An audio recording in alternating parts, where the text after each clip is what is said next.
Jumbotron. Cernan, we saw you there, sir. We hope you're doing well.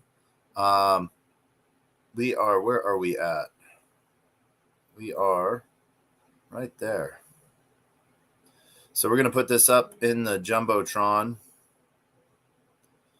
so that everyone can follow along with us as we are having a great time, and we want you to sort of learn from what we're doing, so we can sort of showcase a lot of what's going on all the way around. Boom. There we go. That puts us there. That puts us there on that. And that puts us live there. So we're going to back out of that. So we're not. There we go. So let's see here. We have a fun time tonight. And we're going to be showcasing a good screen piece here. And so we want everyone to be able to join on this presentation piece. Let's grab this tab, this window. Boom, share. There we go. All right, so this is what we're going over tonight. We're gonna go do some Degenic things, and we just want to do a quick shout out to everyone joining us.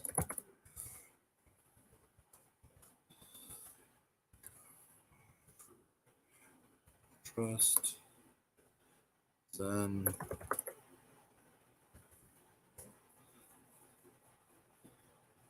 oh, that was supposed to be a dollar symbol. So what we're showcasing tonight is we're showcasing radium pools, and what we're going to do to help incentivize some crazy things within the Filth ecosystem. Filth is a Solana-based token, and so it is a really good way to showcase what those tokens look like. And we're going to move one of these screens over, I think. Let's see if we can do that. Can we edit that? Oh, no. Let's do this. Nope.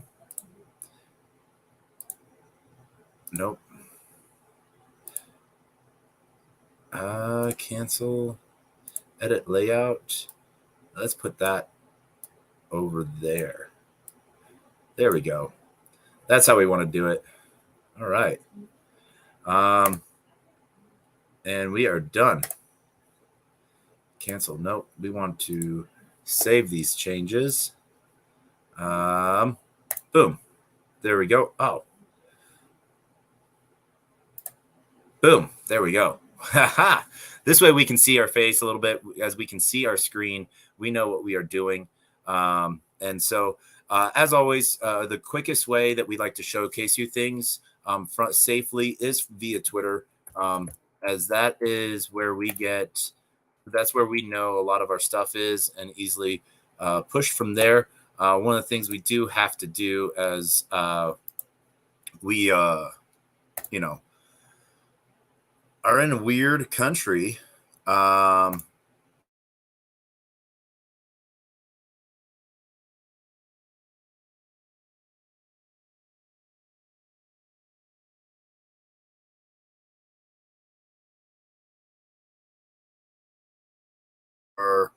The things we're doing happens that we showcases us that we are in Denmark for some weird reason. I don't know why, but that is what it is. So radium is what we're going to go showcase tonight from Solana. And so we have a couple things here that we're going to be going over. And we are going to connect our wallet. And so what we're going to be doing is there's some really cool farms out there. The farm that we really are looking at tonight is the Filth pool. And so we can see that Filth has a USDC pool, 37,000 liquidity, heck, let's look at it. What the last 24 hours, $6,000 traded, transaction fees, because it's a pretty stable pool, 13%, 30 days shows it at 12% with over $176,000 in volume in the last 30 days, which, to me, that's a good little pool. So what we want to do is we want to incentivize people to put more things into filth. And to do that, we have to create an ecosystem farm. And with an ecosystem farm, we can actually incentivize people to do that. But why would we want to incentivize people? Well, incentivization sort of is one of those leading factors of providing stickiness, because if it rewards people good enough, they get to enter that ecosystem. And then when they find out what is going on in that ecosystem, they can then sort of have that choice of their own to stay, especially if they like the community. And so we see that as a really big thing. One of the things that I love about ecosystem pools is there's sometimes multi-pool rewards. So multiple different tokens are rewarded for that piece. And so one of the things that Radium has for is the create farm option. They have a detailed guide that really goes through. And so we can look for that filth pool and directly add that in. And then we can give token rewards. We can do 5 tokens total, but it does cost us. It costs us 300 Ray to do that. And so one of the things that we did is we went and we bought some Ray to be able to do this. And so we wanted to have some fun. So this is one of those things to where we put that down because we felt that this would benefit the ecosystem all the way around. So we bought into Ray, and we decided that this was the way we wanted to go with this, and the way we wanted to support the filth, aka Liberty Square ecosystem. And so once again, this is where you will find the filth USDC pool. And let's see. This is the filth USDC LP pool. And so this is where we will then find a really good piece from here. And so as you can see, this is under the Radium Create. And we're going to post that into Twitter real quick too.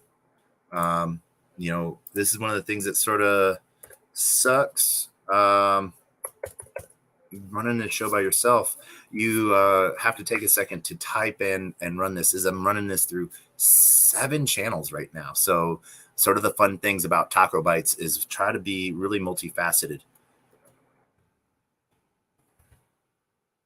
Liberty Square,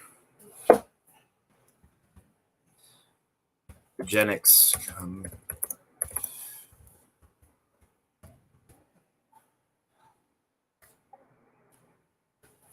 And yeah, so this is what we're going to do. And one of the things that we were asked by Liberty Squares are founding token stuff. So what we're going to do is we're going to go put our token in there. Yes, we have a token. We created this token, oh my gosh, I want to say 6 or 7 months ago. And let's see here. Where is that? Oh, that's the wrong taco. Where is it? Let's go get this. We have to go get this token. Give us 1 second.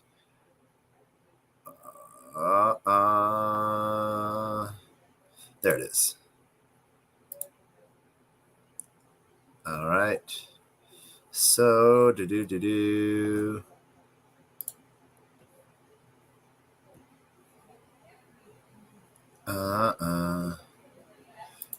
token account. Oh, there is our token address.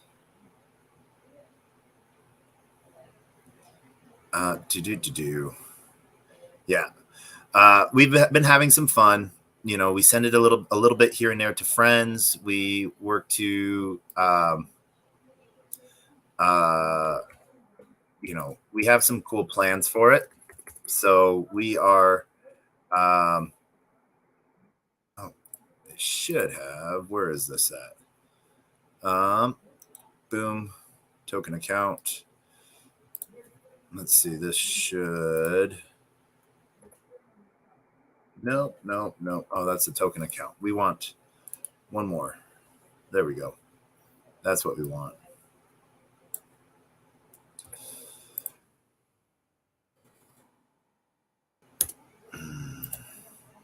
Yeah. Do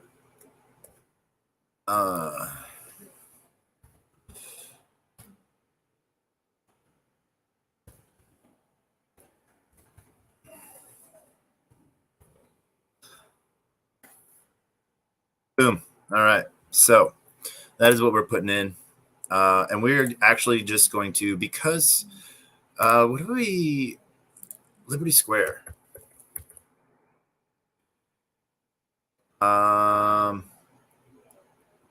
Let's see here. 9,360. And there's a 9.69 volume. So we're going to go with 9.69. This is what we're going to do. 69. And we're going to give this farming reward for 90 days. And it's going to start today. Boom. And so then we're going to add some other reward tokens that we have. What do we have there? We have, we're going to give out a little bit of those. We're going to have some fun here. We're going to give that out a little bit. We just want to welcome Jennifer up to the stage, coming to us. Hope that you are doing well. We are doing some Degenic things, creating some LP pools for people to sort of have some fun with it. You know, so this is what we are doing for this. Let's see here. We're going to add a couple tokens for this as well. So we added some Dragon. We're going to add some LQM. We're going to put not the max piece in there, but we want some people to have some reward. And this is going to be fun for the next 90 days. So this is sort of what we do if we want to incentivize. What else do we want to give out? Do we want to? We're going to throw a little filth in there. Since we're doing that, we're going to do 960 filth. Now, 96 filth, 90 filth. We'll do 90 filth, a filth a day. And who knows? This will be one of those things. So let's see. And then we're going to add one last token to give away. What do we have a lot of that might actually turn into something for some people that they might actually like? Let's see here. We have a whole bunch of kitty token. We have a whole bunch of devil token, monster truck game. Let's see here. Let's give out. And while we're doing this, Jennifer, how are you doing tonight? You are the boom shot headshot kill queen. How's life going? We hope that you are doing well.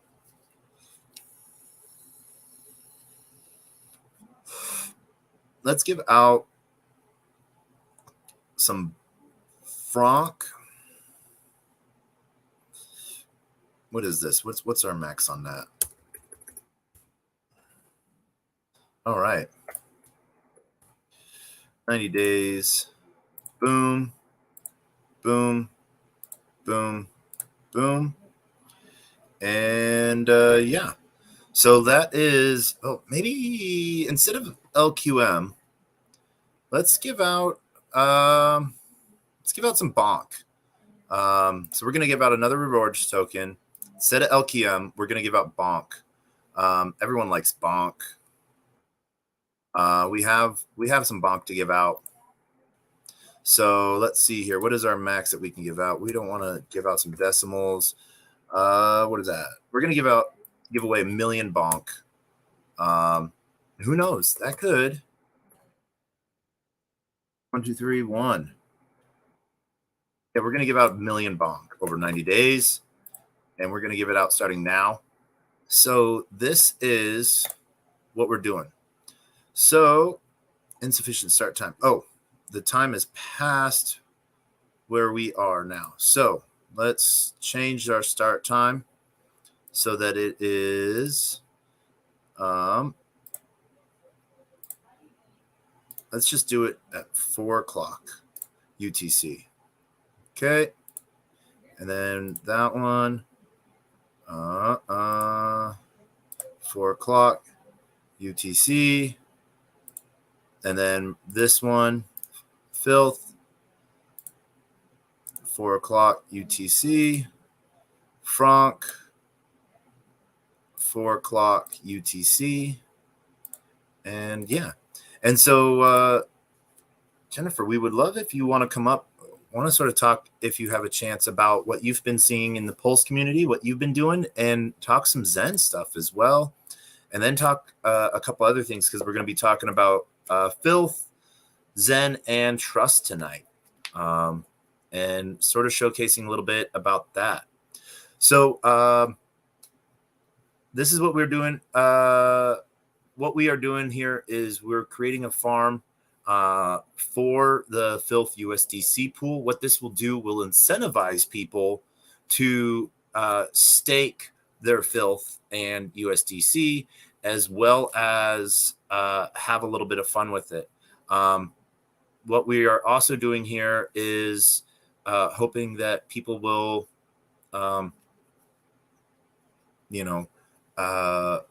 have a reason to support filth, as it's doing some really cool things, and the community is doing some really big things as well. So we're paying $300 Ray as a fee to start this pool, and then we are doing this for the whole 90 days. So this is what we're doing here, and we are creating this farm. Transaction too large. 1302. What is? Well, let's see here, sir.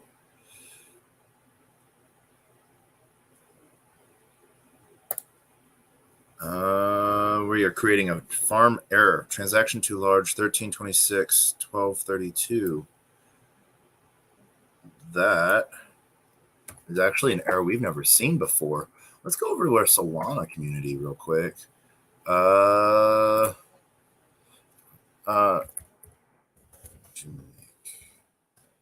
make a farm, and getting this error. Boom.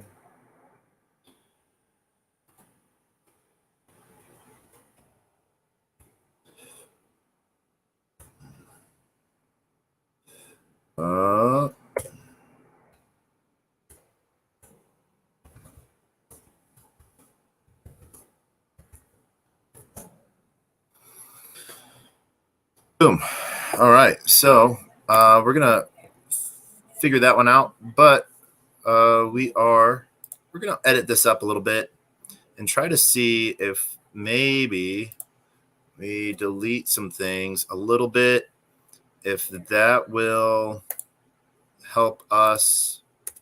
I'm not going to delete that.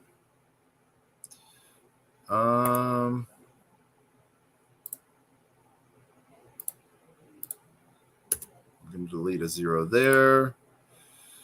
We're going to leave that taco. Let's see if we can do this again now. Create farm. Oh, transaction too large. 1326, 1232. Oh man.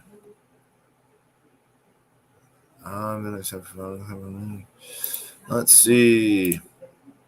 Create farm new error. Transaction too large. All right, that's interesting. Oh man. All right, so we're gonna leave this sitting then for a second while we figure that out. We're actually gonna go back and see what we got going on here.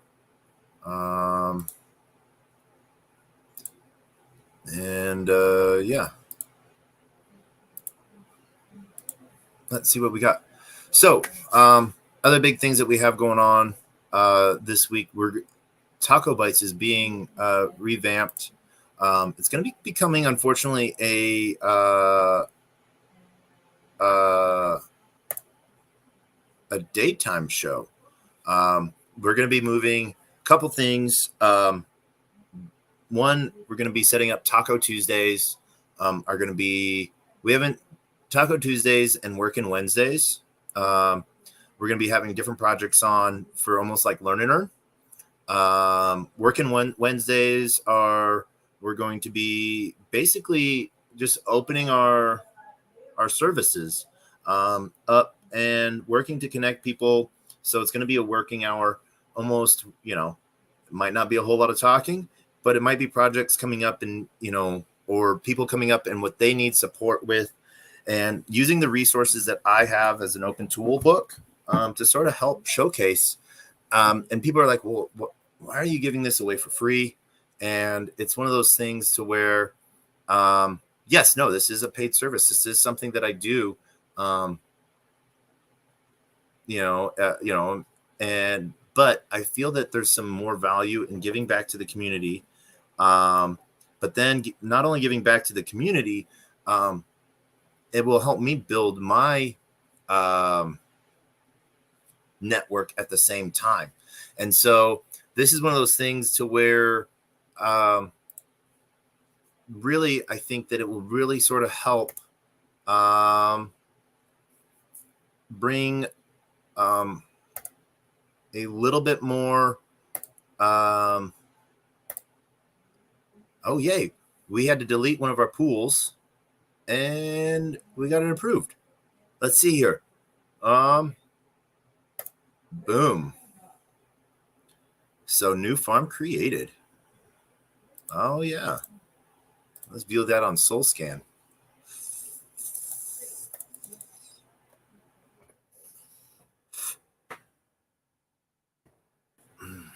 So yeah.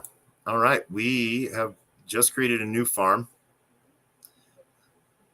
So this is sort of what we did. Let's see. It will be available on the UI shortly. But let's see here. Let's go back to Radium.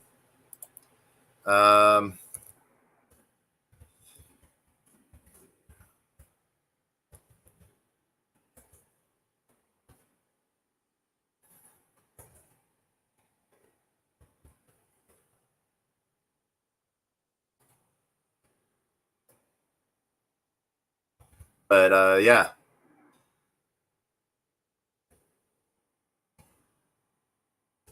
This is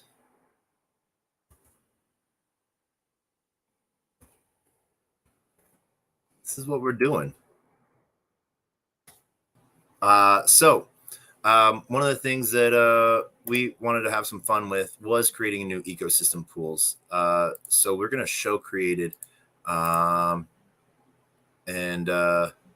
it's going to be a moment. It said it will take a minute for that to show up, but this is going to be fun once it comes up. So we will see what comes up here, and so we're going to want to be part of our own liquidity pool. And so how do we get a part of our own liquidity pool? We go into our own liquidity pool. So we are going to fill this up. We have 1910, so we're gonna transfer over 900 to USDC. We're gonna swap that out, and then we're gonna provide that liquidity piece there, and we're going to add that. And so basically adding $100 into the liquidity pool. So that will be a little, that's going to be a little fun. So we're going to actually benefit from our own pool. And this is why we sort of wanted to do this, is it will allow us some crazy things to happen. So who knows what it will do to the ecosystem. We might have some fun. So once that shows up, we'll go back to that. And so we're going to pin that for now, and we'll come back to that. There's our token. So yeah, this is sort of one of those weird things. Everyone's wanted a token. I've had tokens for a minute. Like I have tokens on 2 different chains, on Solana and on Neo. But one of the next chains that I'm going to be making a token on is Radix. What is the point of my token, you may ask? Right now, absolutely nothing. It is something to give out for a little bit of fun. I'm not selling it. I'm just giving it out. And I think that there's going to be some cool things for it in the future. So really excited to sort of see what we're going to be able to do with that. And so let's see. Oh, Liberty Square liked our tweet. So we're doing some weird things. Maybe they might come and join us. Let's see if we can go ping them. So we can do that. And maybe if we can get the people that are listening to join us in tweeting at Liberty Square. Not come.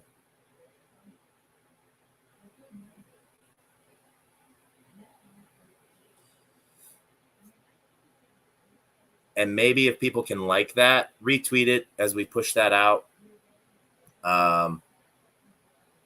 That would be amazing. And so it's really hard, like people always wonder, why do people always put out those calls to actions?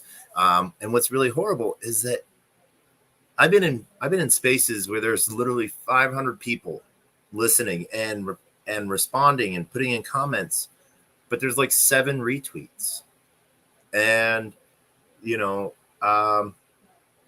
have to and like 2 likes, and so I just sort of wish that people would understand how easy it is to like and recomment and subscribe. And so new pool is made. So yeah.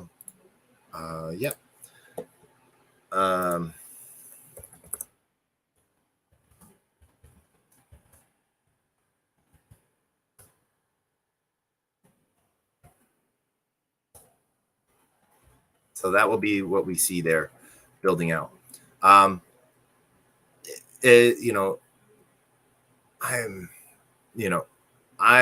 limited to my follows on Twitter just because I have under 10,000 followers. I'm maxed out at 5,000 follows. So what I've slowly been doing is unfollowing people that I go through and I check accounts a lot, and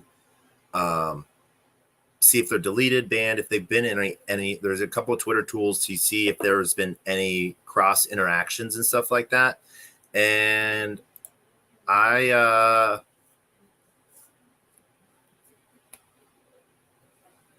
unfortunately, if I haven't been interacting with someone and I don't even remember who they are, it's not that I don't know that person. I've met met them. You know, sometimes I lose track of that PFP versus meeting someone IRL, and especially people that change their PFP a lot. But if there hasn't been any interaction in the last 90 days, why am I following that person? You know, I don't. I might unfollow them, but I keep notified on, so I see their tweets, see what they're doing. So sometimes that's sort of my counterpiece to it. And so they continue to show up on my timeline, but you know, and if it's a deleted account, of course. And then when I go through my followers, robot accounts, you know, 0 followers, I actually ban them, and so my following count goes down as well. So it's you know,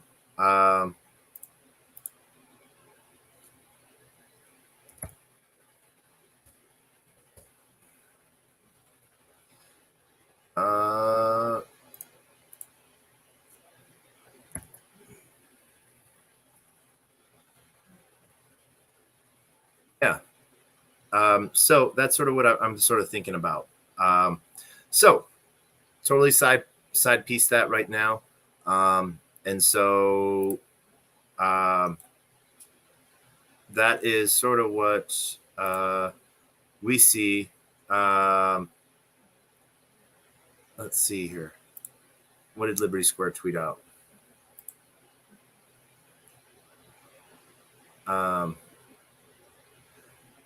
But yeah, no. So that's sort of what we sort of see as an interesting piece within the ecosystem. How little, you know, people will interact.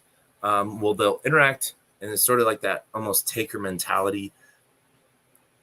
But it's, and I think we've sort of seen that where a lot of people have sort of complained about that being that almost toxic situations. And so we fall into our own echo chambers. And one of the best ways that we are able to expand out of our echo chambers, at least for me, is like, especially when I go to new spaces, I will pretty much follow everyone that's a speaker. And I retweet and like the room.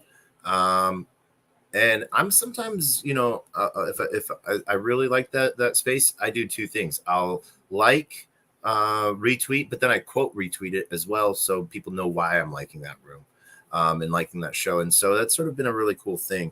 Obviously, if someone goes way cray, that is sort of out of the wheelhouse of things that I believe in, not to a point to where like I think that it is just something detrimental, you know, not a builder, I guess you could say.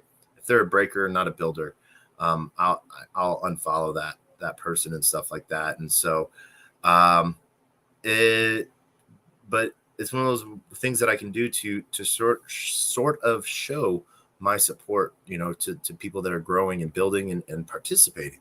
One of the cool things about Zen Token is that it is truly about participation. So next up that we have going on, and see how I made that weird little connection there. One of the next things we have coming up is we're going to talk about Trust Token, and then we're going to talk about Zen and some of the big things that are coming up with Zen this week. And so up next is Trust. Literally, this is called Trust the Ponzi. One of my friends, where is this? Oh my gosh. Let's see here. No.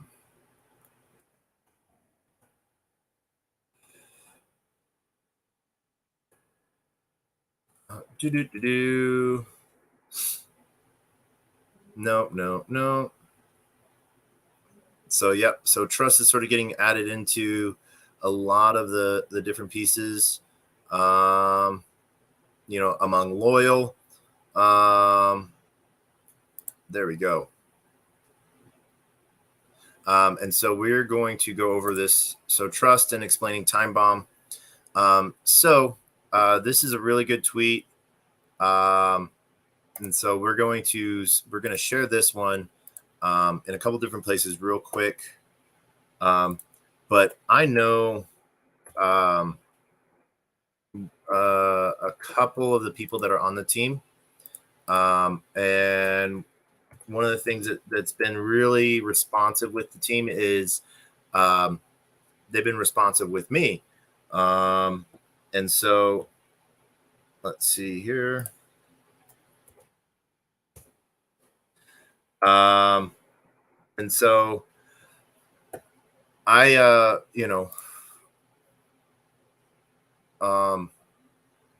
let's see. Oop. We're going to post this. So I know a couple members of the team, but what's really been cool is that as they've been building out, we have seen them be really responsive to both new things and actually being pretty legit, engaging with some of our different teams with different exchanges, security, and having a little bit of fun with that. So we are going to post up some of the things so we can sort of see what's going on. We haven't actually looked at what's been going on for a few days now.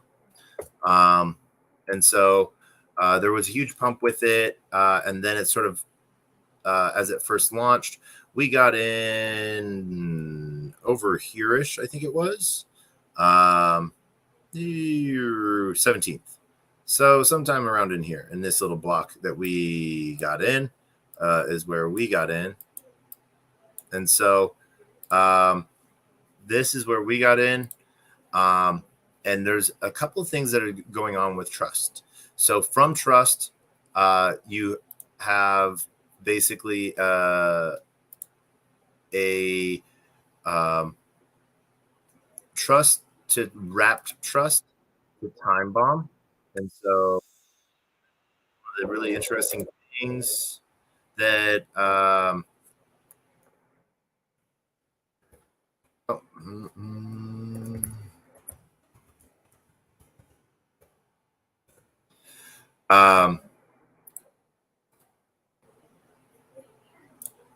that we see going on. Let's see here.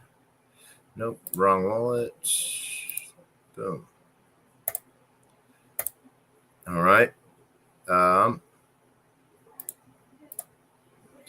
There we go. And so we've been seeing a couple different pieces. So we can showcase what Trust is and what Time Bomb is. So Trust to Time Bomb. And so we have a max here. We will see what that is. And we approve that. So we're basically wrapping Trust. And what's really cool is there's an economic factor between 0 and 25% tax on both wrapping and unwrapping. This is on everyone. And so we got, let's see here. What do we get today? 3,800 off of 5.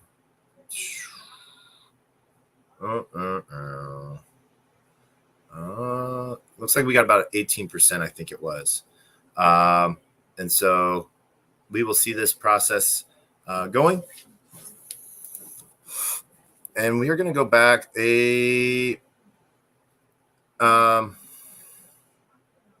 yeah.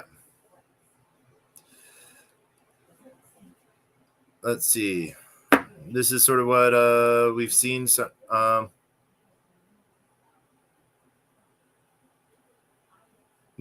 as you can see, Time Bomb has been doing good against Wrap Trust. We got taxed 9,999. So that was our wrap. And then we are going to do our swap.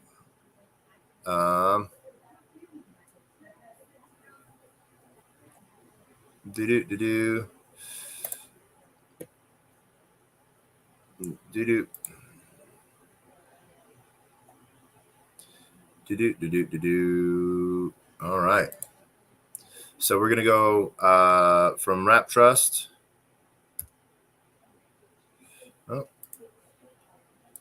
Into Time Bomb. So right now it's at a 99% tax. Wrap Trust locked. So it is a 1-to-1 showcase piece. Random tax.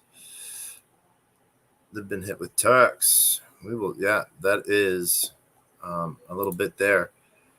Let's see here. So now we can sort of see our Wrap Trust. So we're gonna swap 500,000. We're gonna swap that over into Time Bomb status. Right now, tax is at 99%, and it resets.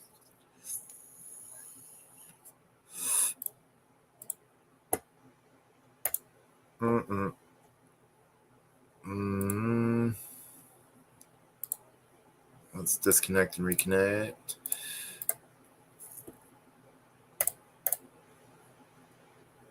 Do. All right. So we are connected.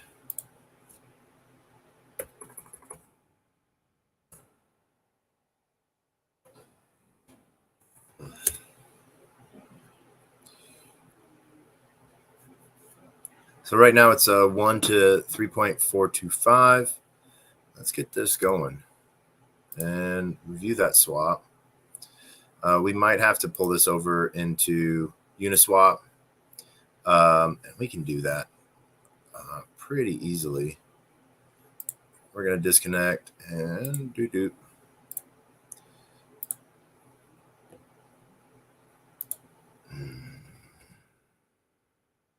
550, 7,000. Yeah. All right. So let's go over to Uniswap real quick. Our home of the trades. And so we will do this.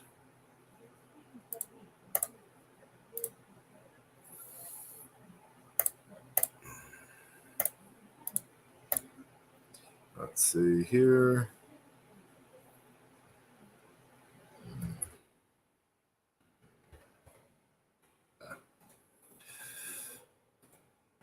I think we have this added. Let's see if we have it added. All right. We have our trust. Where's our TB at? Go pull directly from. Let's see here. Let's show this thread. There we go.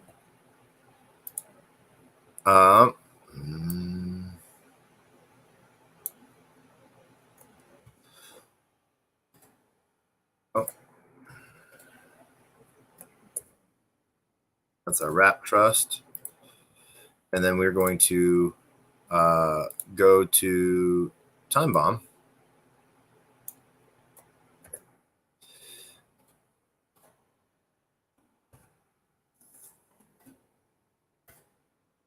And we're going to do two different things. We're also going to add this over into our MetaMask. Copying in the token contract will bring up both the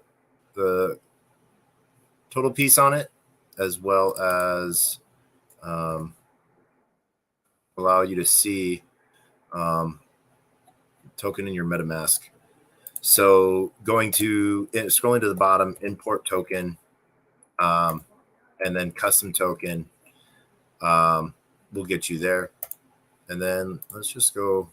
I don't think we have trust added as well. Let's go to make sure we have all three. So this is one of those really weird step processes for this. And people are wondering, why are you doing it this way? And so we want to sort of showcase, let's make sure we add this token as well. But we want wrap trust.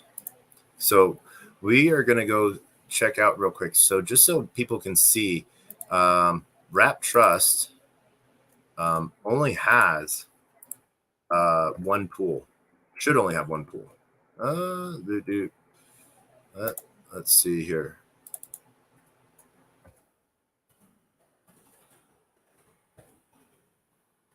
So yeah, so time bomb and wrap trust. And so you can see that from Dex tools, but we're going to go over to Dex screener.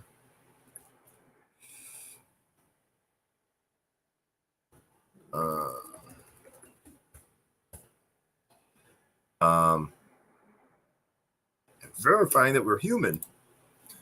Thanks, Cloudflare.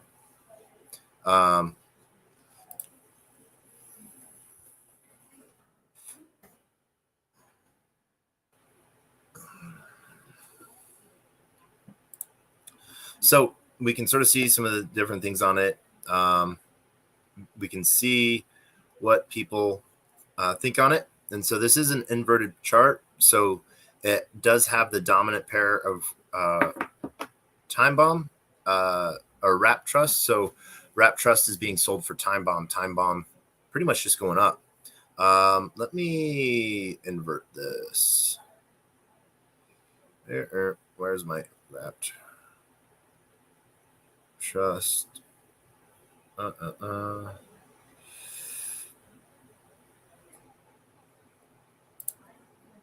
Let's see here.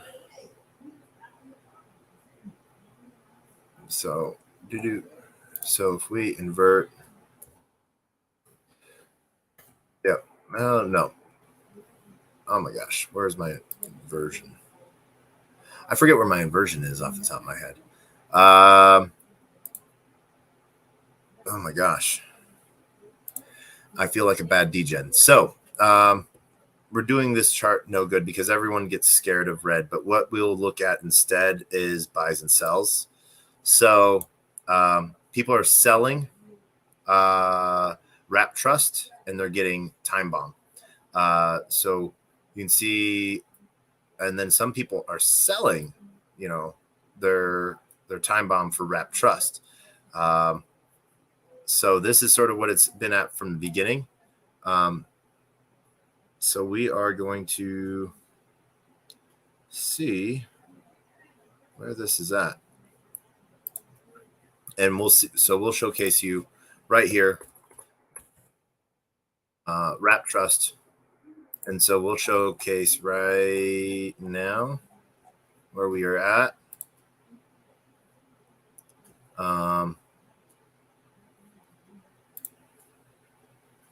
So we're going to get 145,000. And what that will look like on the back end piece is that it will look like it adding to the red. So that transaction is submitted, and we can go show this over here. See, so we are buying.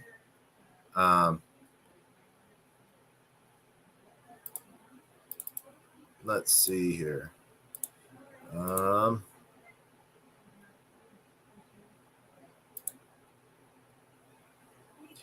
Let me.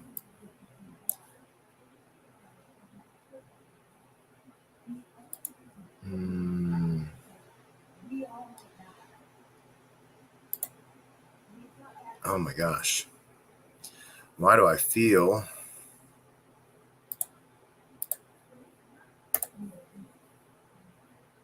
this is one of those bad things where we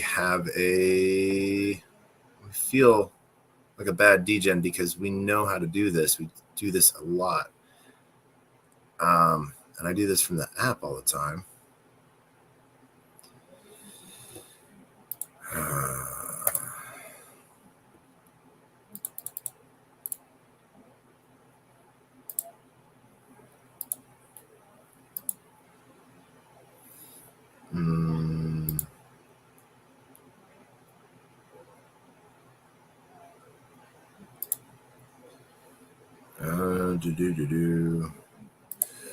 Well, let's see here. Let's see if we can figure this out one more time. So let's go over to the 5-minute chart. So you can sort of see a few people have been selling their time bomb. And the reason why this is what's really cool about Trust and Wrap, Trust, and Time Bomb. So one, let's go look. We can go sort of see. So right now you see a 99% tax on that.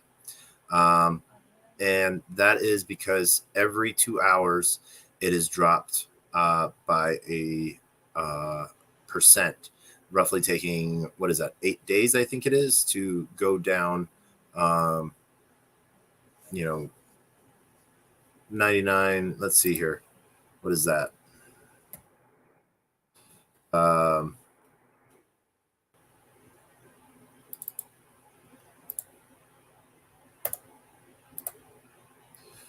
Yeah, 49, 2 days. I don't know why I said 8 days. So roughly taking 2 days, or 49 blocks. Yeah. So right over 2 days to go completely out. Every 2 hours, down 1%. Right? No, that's not right. So 2 times 99. That's right. 198. 198 divided by 24 equals 8.5 days. 8.25. So 8.25 days. So 8.25 days to go to zero. Now, this is the thing. This is where the Degen play is it then restarts. So it is who wants to take the journey from Trust of going from Time Bomb to back to Wrap Trust, depending on the percentage of the tax. And so who will go in and who will go out based on when they get in. And so there's some crazy tokenomics there that make it a little bit fun. Yeah, maybe we can see if, oh man,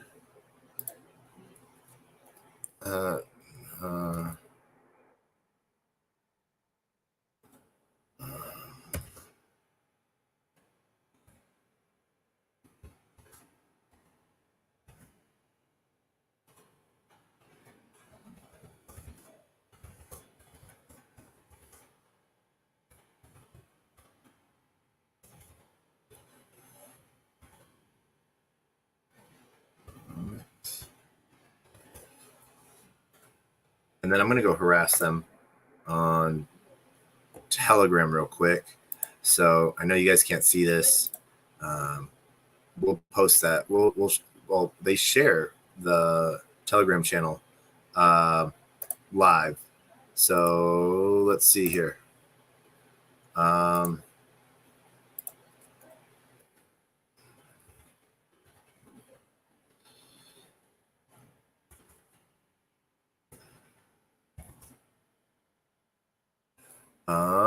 Let's see here.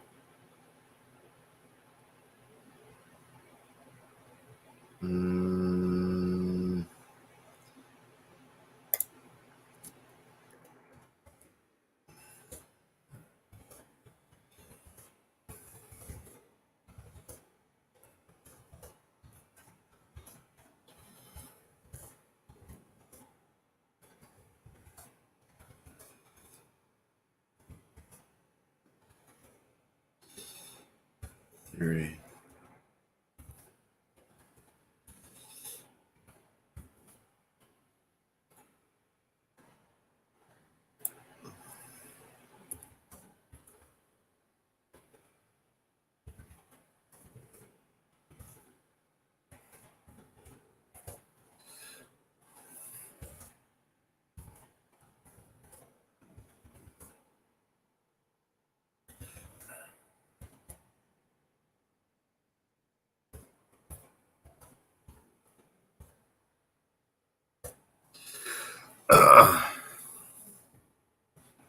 So yeah, we just sent out those invites. But what's really cool is literally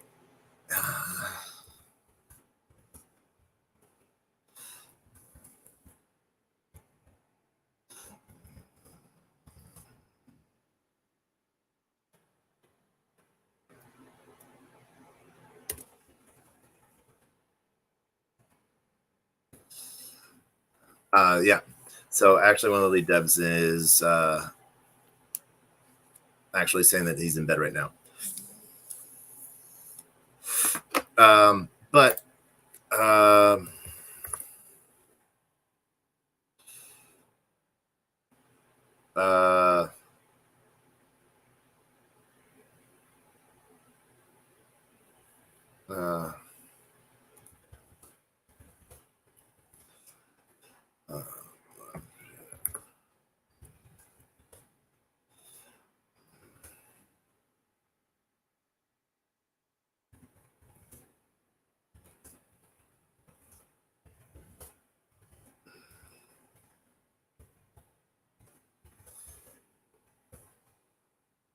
oh yeah,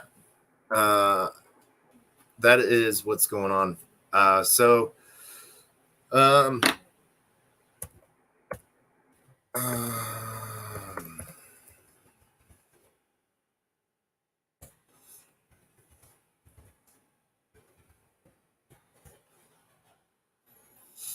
Yeah.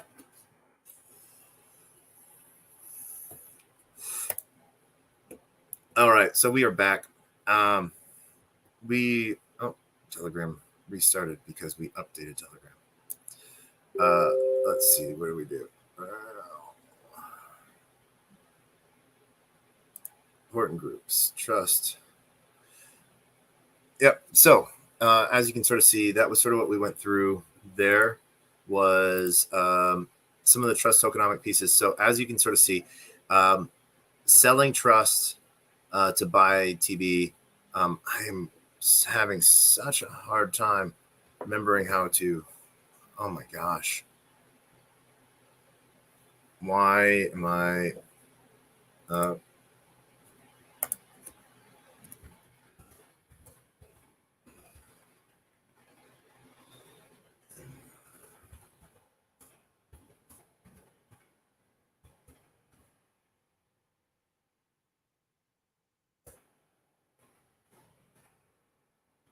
Oh my gosh.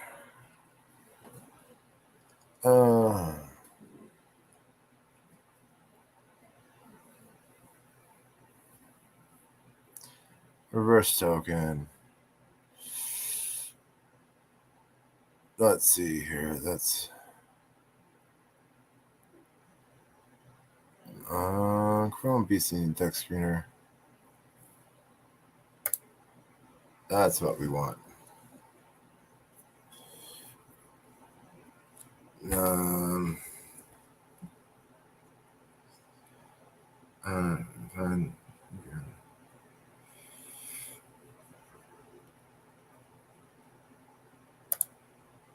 No, that's not it.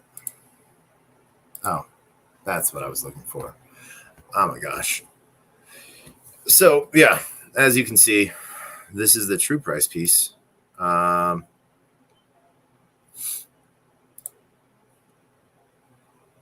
We are going to have some fun with this.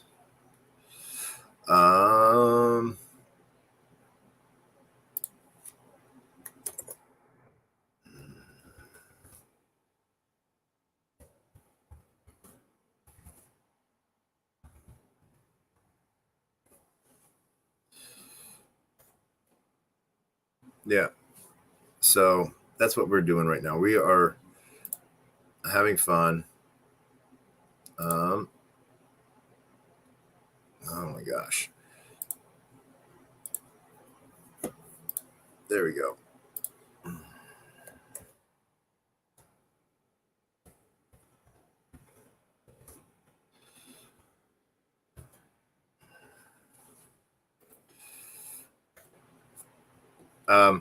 But there we go. So you can sort of see, and we're going to close in on some of these buys and stuff. So literally people are buying Time Bomb with Wrap Trust. So that is sort of, as you can see, how this has been going up for the last 2 days. It's just been going up. So some happy stuff there. But one of the things that we wanted to showcase is that Time Bomb doesn't have any other pools.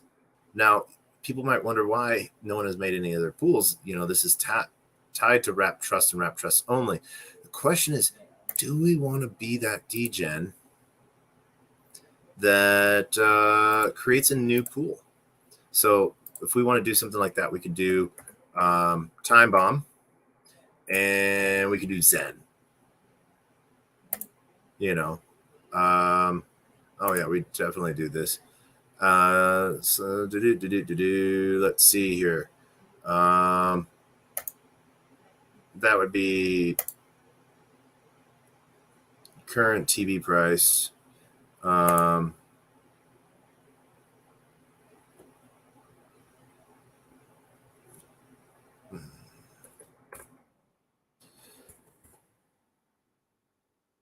Oh no, we want 17. We want 1 million Zen. Right? That's one. Yeah. No. Yeah, we're okay with that. And so we're going to set a price range of 900,000 and 2 million Zen.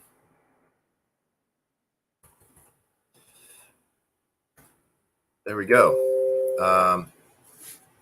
And we're gonna have some fun with this, right? I think that's what we're gonna do. We're gonna do 17. No, we're gonna do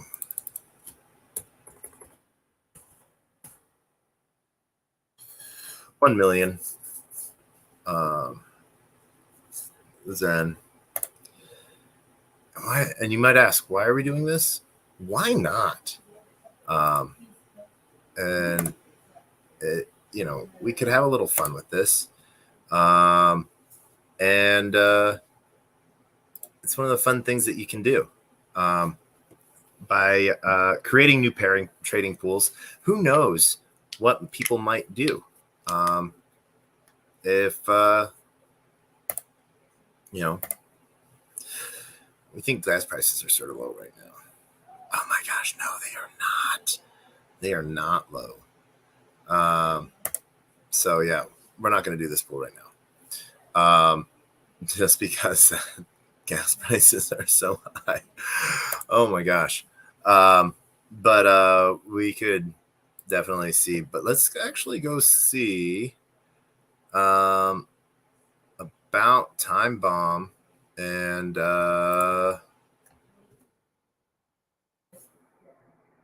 pools.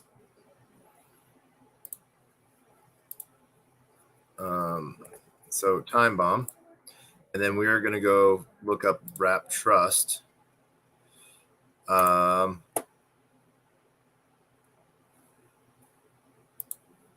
Wrap Trust. Let's go find Wrap Trust right there. So now we're going to go add in Wrap Trust, and yeah, we're gonna get that 1% fee there. So let's go see what this current price is. Let's see if we can enter into this pool. We're gonna do that too real quick. But where is this pool piece here?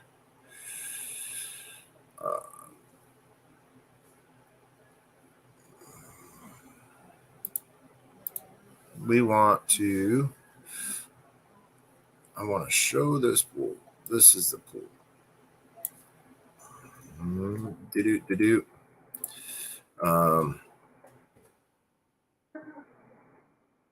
That's a Uniswap V2 pool. Oh, okay. So, okay.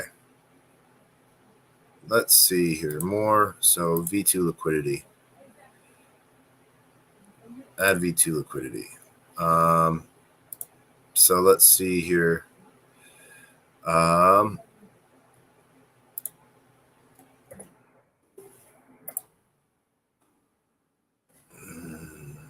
No, we're not.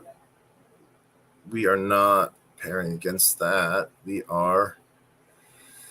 All right. We're going back to pools. We're going to V2 liquidity. Do we want anything else in this? No. We don't want to add V2 liquidity. So let's see here. Time bomb and wrap trust. So let's see.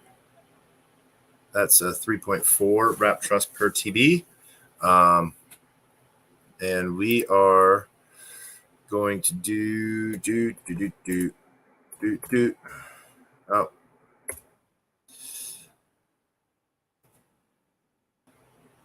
That's what, no. All right, let's see here. Let's take off the 0. Let's have some fun. So we're going to approve.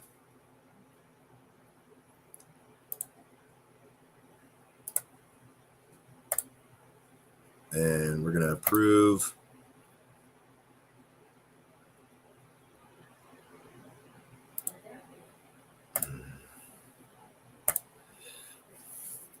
And yeah. So people are like, well, why the heck would you want to do something like this? Well, we know the degens.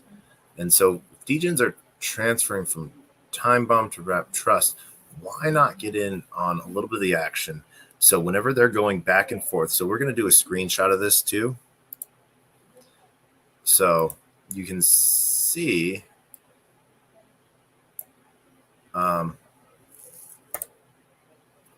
confirm supply. So, and we're going to save that piece. TB.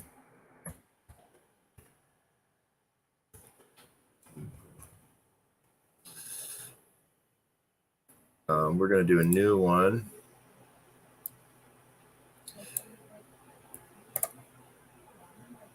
All right.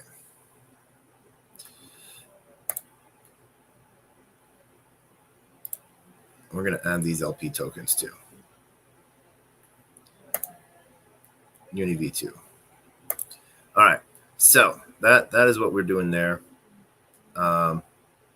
We have that pending. So we're earning 0.3% of all trades on the pair, fortunately. So we don't have a large share of the pool. But we get to earn a little bit from everyone's trade. So this is going to be a little bit of fun. We're going to have some fun with this. And we can go see sort of what might have happened here with that piece. So we add TB. Did we accidentally not do too much? Did we not do enough? Let's go see here.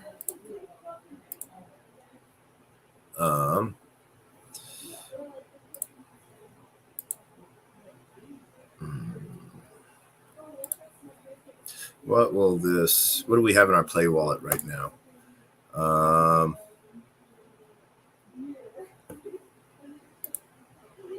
Let's see here.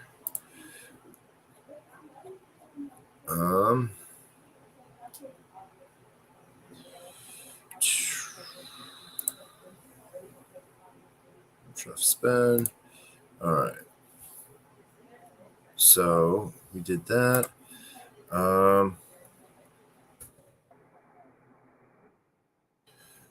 The max 52,000. We will see. Yep. All right. Confirm supply.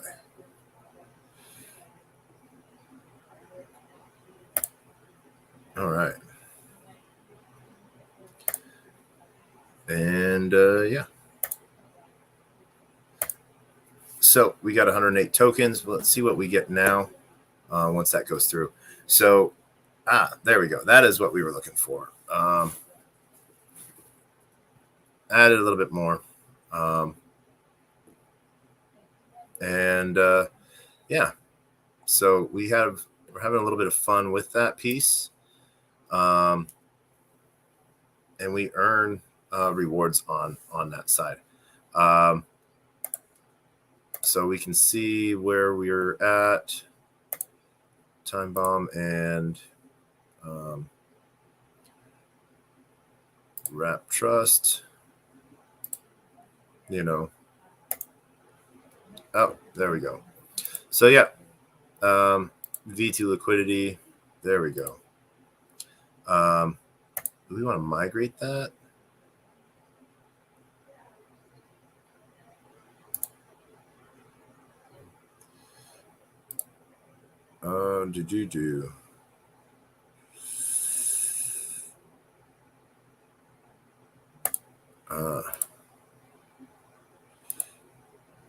Yeah.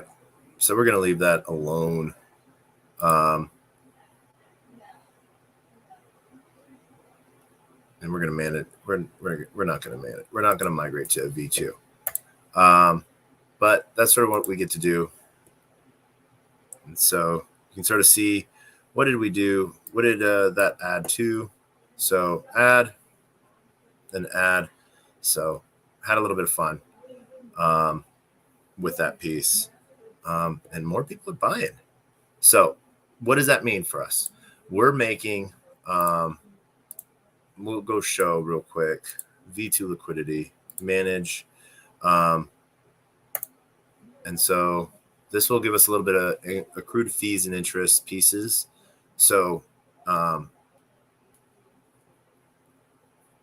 it gives us a page, but it will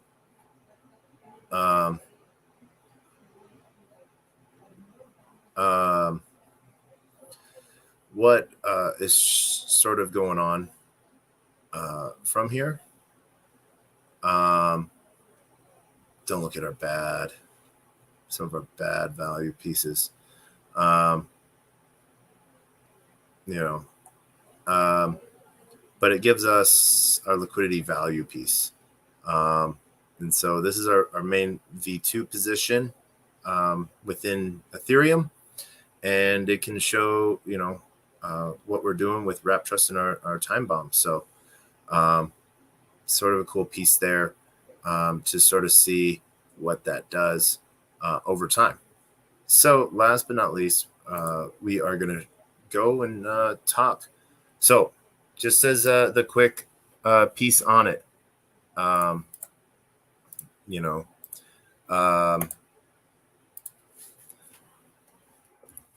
I trust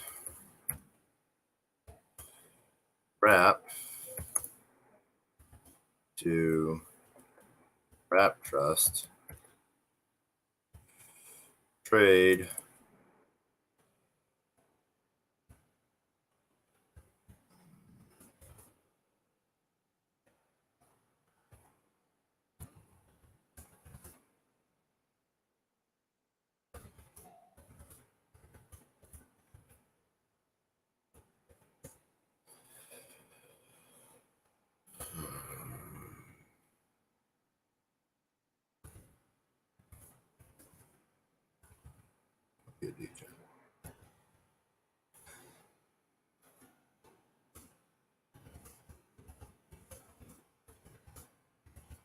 Remember to take profit always. So that's one of the last things we're going to sort of showcase on that.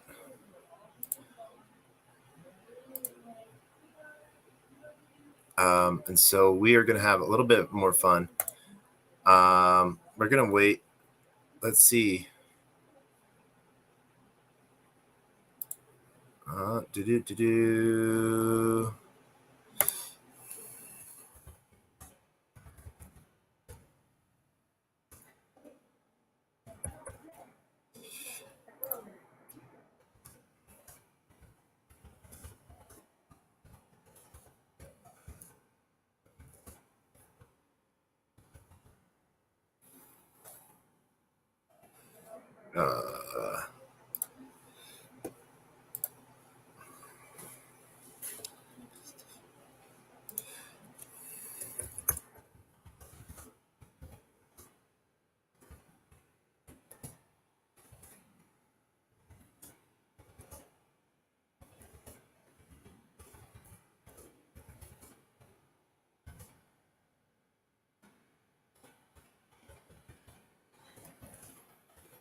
Let's see here.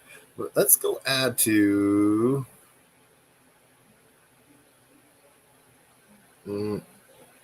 Josh.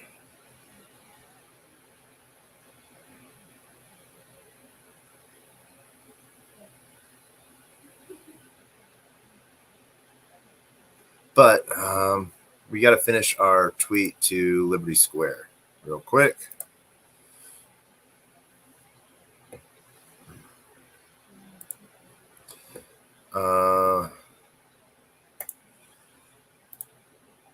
What did they say?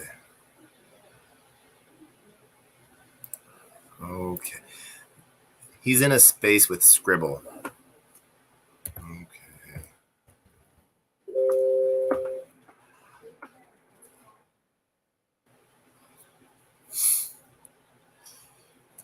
What do I see next?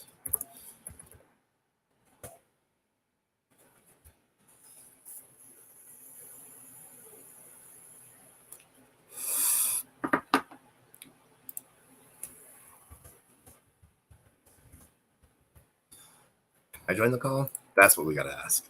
So,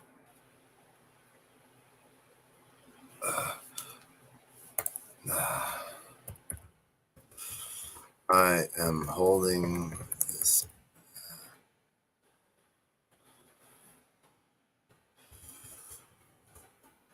Do. Do.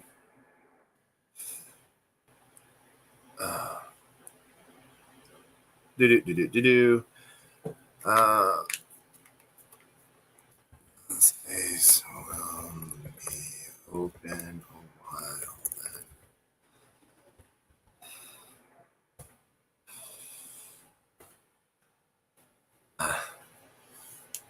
Oh man. All right. So we've done some crazy things tonight so far. We have done some trust, and we've talked about filth. Let's go see if that pool has shown up now. If that ecosystem pool has shown up, we need to connect our wallets. Let's see if it has. Oh man. All right. It has. So we're going to start farming.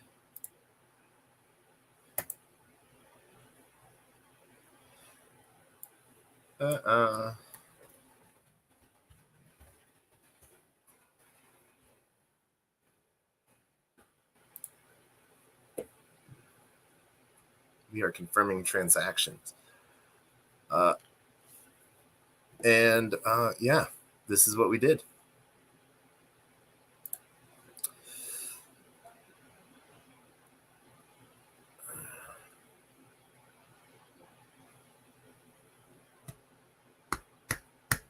Oh yeah. So let's go. What are we going to do? We're going to save that as our TB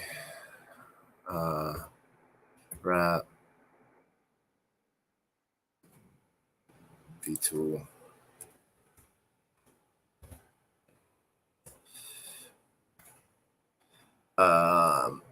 And we're going to go make a new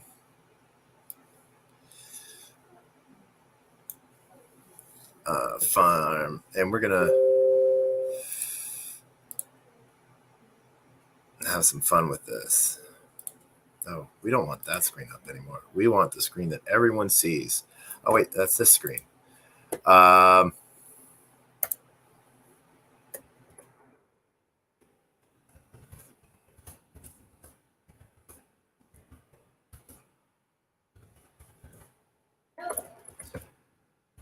Genic.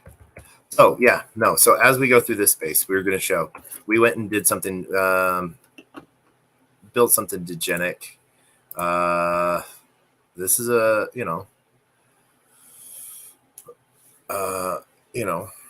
if you're searching for your filth, this is where you can find it.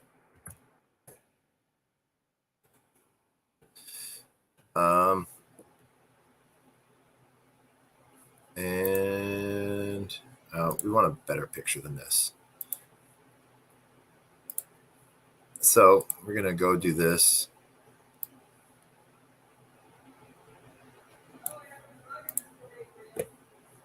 And we're going to do that. And yeah, there we go. Let's copy that.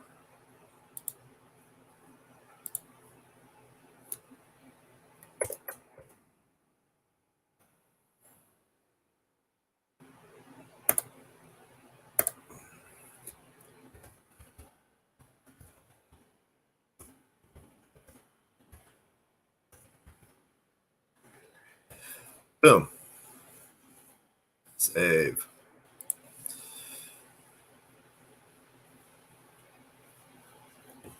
Let's see. We want to do a huge shout out to Jennifer. Jennifer's amazing.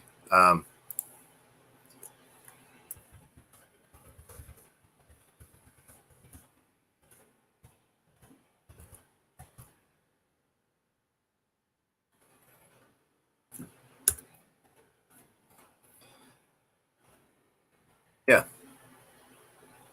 that is what we're doing. So let's see, what else do we have up? And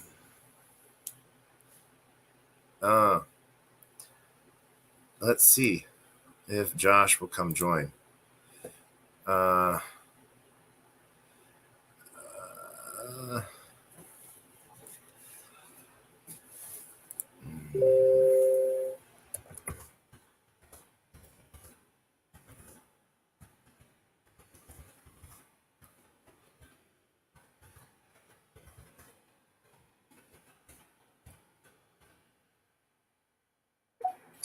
But now, I don't know if I am. Now that Josh is here, Josh, come up and speak. Hey, yo. GM. Can you hear me? I can. Can you hear me? Yeah, I can. The purple thing is showing up on my phone. You know what I'm talking about? Yeah. Yeah. How are you doing? I'm doing well, man. We have been holding this space for a minute. We've gone and done some Degenic things tonight. Yeah, tell me about those Degen things. So first off, we really love what has been going on with filth lately. I don't know if you have. What, price go up? Price go up, but just what Liberty Square has been doing, period.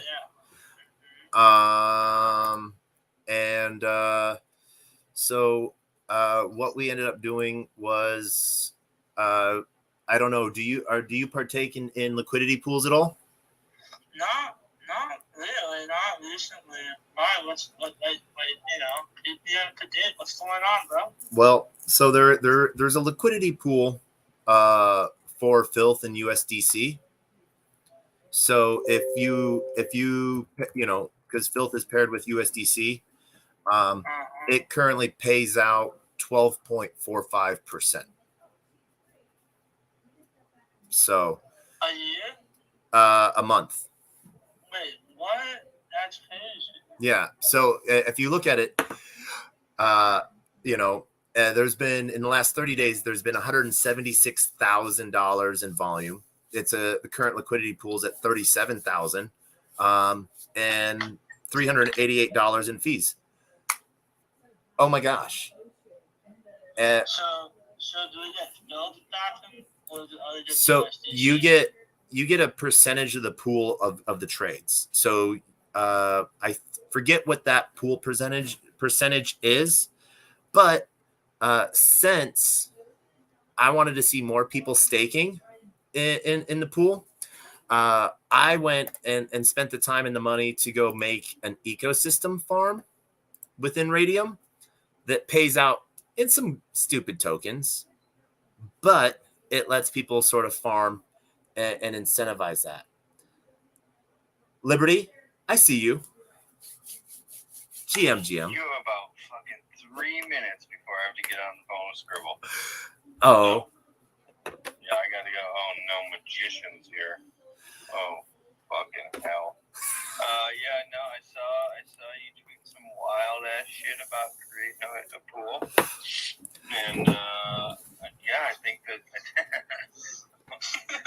I think that you should probably, yeah, man, I think there's a whole group in the Acorn Alliance that you should probably get involved with on that. You guys should talk about that. It would just be a recommendation. I can't make a comment on either side of that. Joe, the show is going back and forth with Filth Dow right now. Holy shit, there's a war going on for this one scroll. I love it. But yeah, no, I think you should talk to some people within the community and really get it sort of sorted out.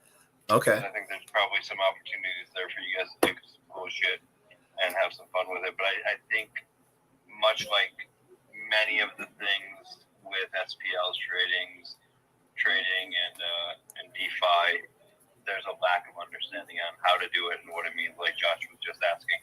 So I think an education process may be in order, but I cannot legally do that. Yep. So, no. best of luck to you guys. I 100% understand. But what I ended up doing was just boosting up from a 12%. So it's a 32% APR over 30 days. But I am just a lonely squirrel in the looking for his nuts. But I wanted to have fun because I have sort of seen the back end results of what the results other people have done based off of you doing nothing redacted.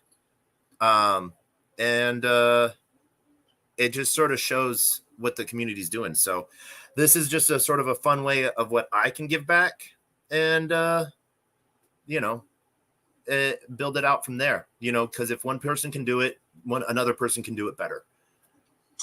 Yeah, no, dude, look, I mean, yes, redacted for sure, community-driven value for sure, lots of use cases coming up for sure, and deflationary mechanics and burning in over the next few months, and at some point, reduced emissions for staking for squirrels, and then reduced emissions for staking for Howload at some point in the next few months. So, we're going to continue to try to give cool value to Filth. I like what the Acorn Alliance is doing with their initiatives, and I like that the community is having fun and participating. And I hope that everybody is being smart out there. I mean, it's what is Filth?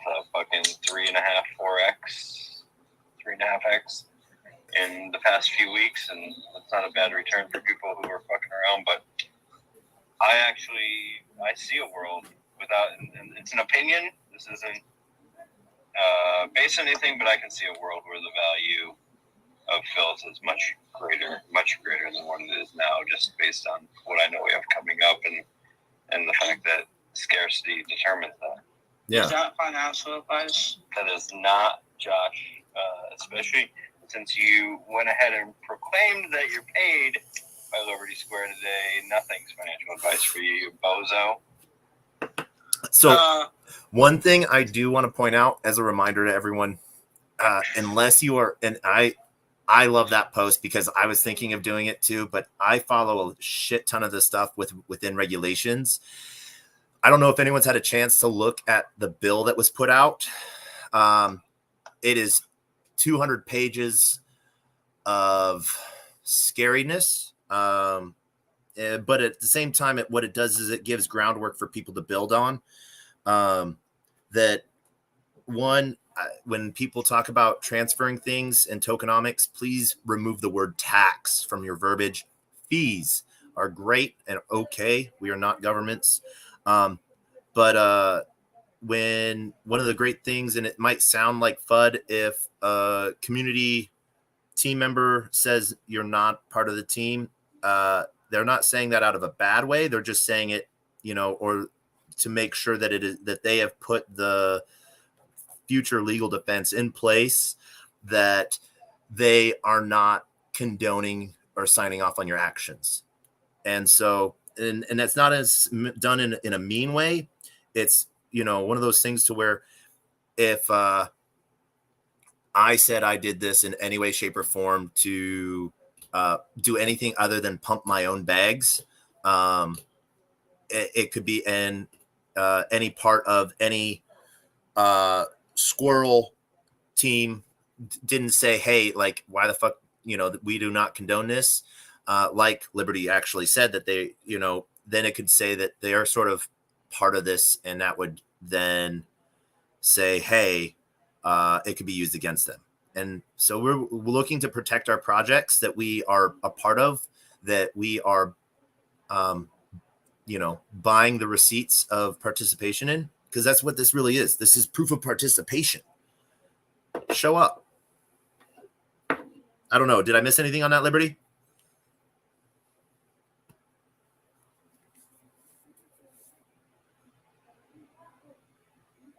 I don't think so. Okay. It was just a shit post. Oh yeah, no. I 100% saw it, loved it, and hearted it and retweeted it, because Josh, you're fucking amazing. Yeah, sorry, I don't know what you asked me. I was busy having the most fucking bizarre conversation that I could have had with my wife, and I have no idea what it was about still, but I'm gonna just roll with it. But I do have to go. I gotta call Scribble. But yeah, Josh doesn't work for the project, but it's not because I don't love you. It's because, much like Taco just said, if I don't say that and then we interact with your tweets the way that we do, then we don't ever want anybody to be misguided. Yeah, fucking bozo. Though, Josh, I bet if you submitted an application, I don't know if Liberty Square is hiring at all. Come on, fucker, we are not. I would hire Josh, actually, but we're not hiring in that world right now. Like, the only stuff that we're hiring is on the dev side right now, and we've already brought in the only other position that I think that we need for now, and that'll be announced this week. So, but I would hire Josh and fucking half of a lamb shake, or whatever the fuck they say, right? Like, it'd be really fast. I had a great lunch with him in Austin, Texas, and great human being, and has always been super supportive. And I think he's probably going to, at some point, fucking drop the hammer and do some shit that's going to blow people's mind, too. So I agree with you. Better. I agree with you. I have to do it. You got to. I got to talk to you guys later, though. Liberty, before you go, you have to do two things. One, just so you know, as you made fun of... Yes, you have to. It is the requirement of TacoBytes, your daily bite of Degen. Okay. Everyone that does this has to do it. But I want to say one thing. You know how you made fun of me not doing anything with my token that I made so long ago? It is now a reward for the Filth USDC ecosystem. That's amazing. So people can get their hands on some tacos. But 10 seconds before you go, words of wisdom.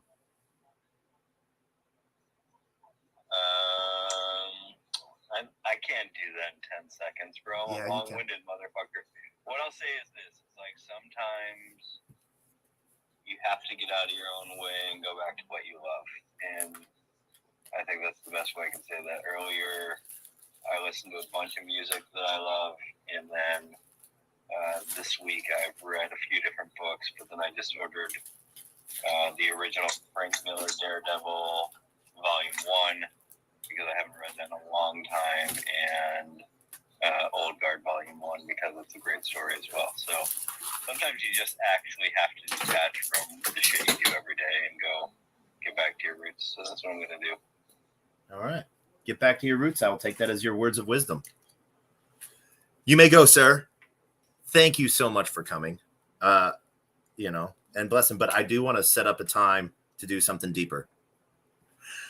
But all right. So as we continue the night, Josh, what were we talking about before we were so rudely interrupted by Squirrel?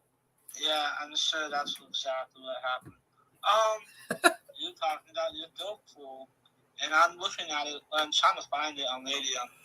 So if you go to Radium and you go to click on Farms, and then you click on Ecosystem, you will then find, and then you type in FLTH, filth. It will bring you up to that ecosystem pool, which has a whopping $98. I sold a bunch of my filth to make this pool, which I really dislike because I think filth is something that needs to be held on to right now based on what I see coming and what I foresee coming. I don't know about you, but I see you read the whole Medium article that Liberty put out, right? I did. I thought you know everything. Yeah. So one of the things where I see a lot is there's a disproportionate amount of NFTs that can be traded. And so I see for some reason, especially with using the word carbon and some of the imagery I've seen fire. And when we talk about fire and NFTs, what first comes to your mind with fire? Burn that bitch. Yeah. So I feel like that there's going to be a proportionate piece to that. And that's if you look at the math for burning actually sort of equals out, especially along the lines of carbon. So I think that's a pretty amazing space there for some ideas, which really sucks because, man, both of my squirrels are,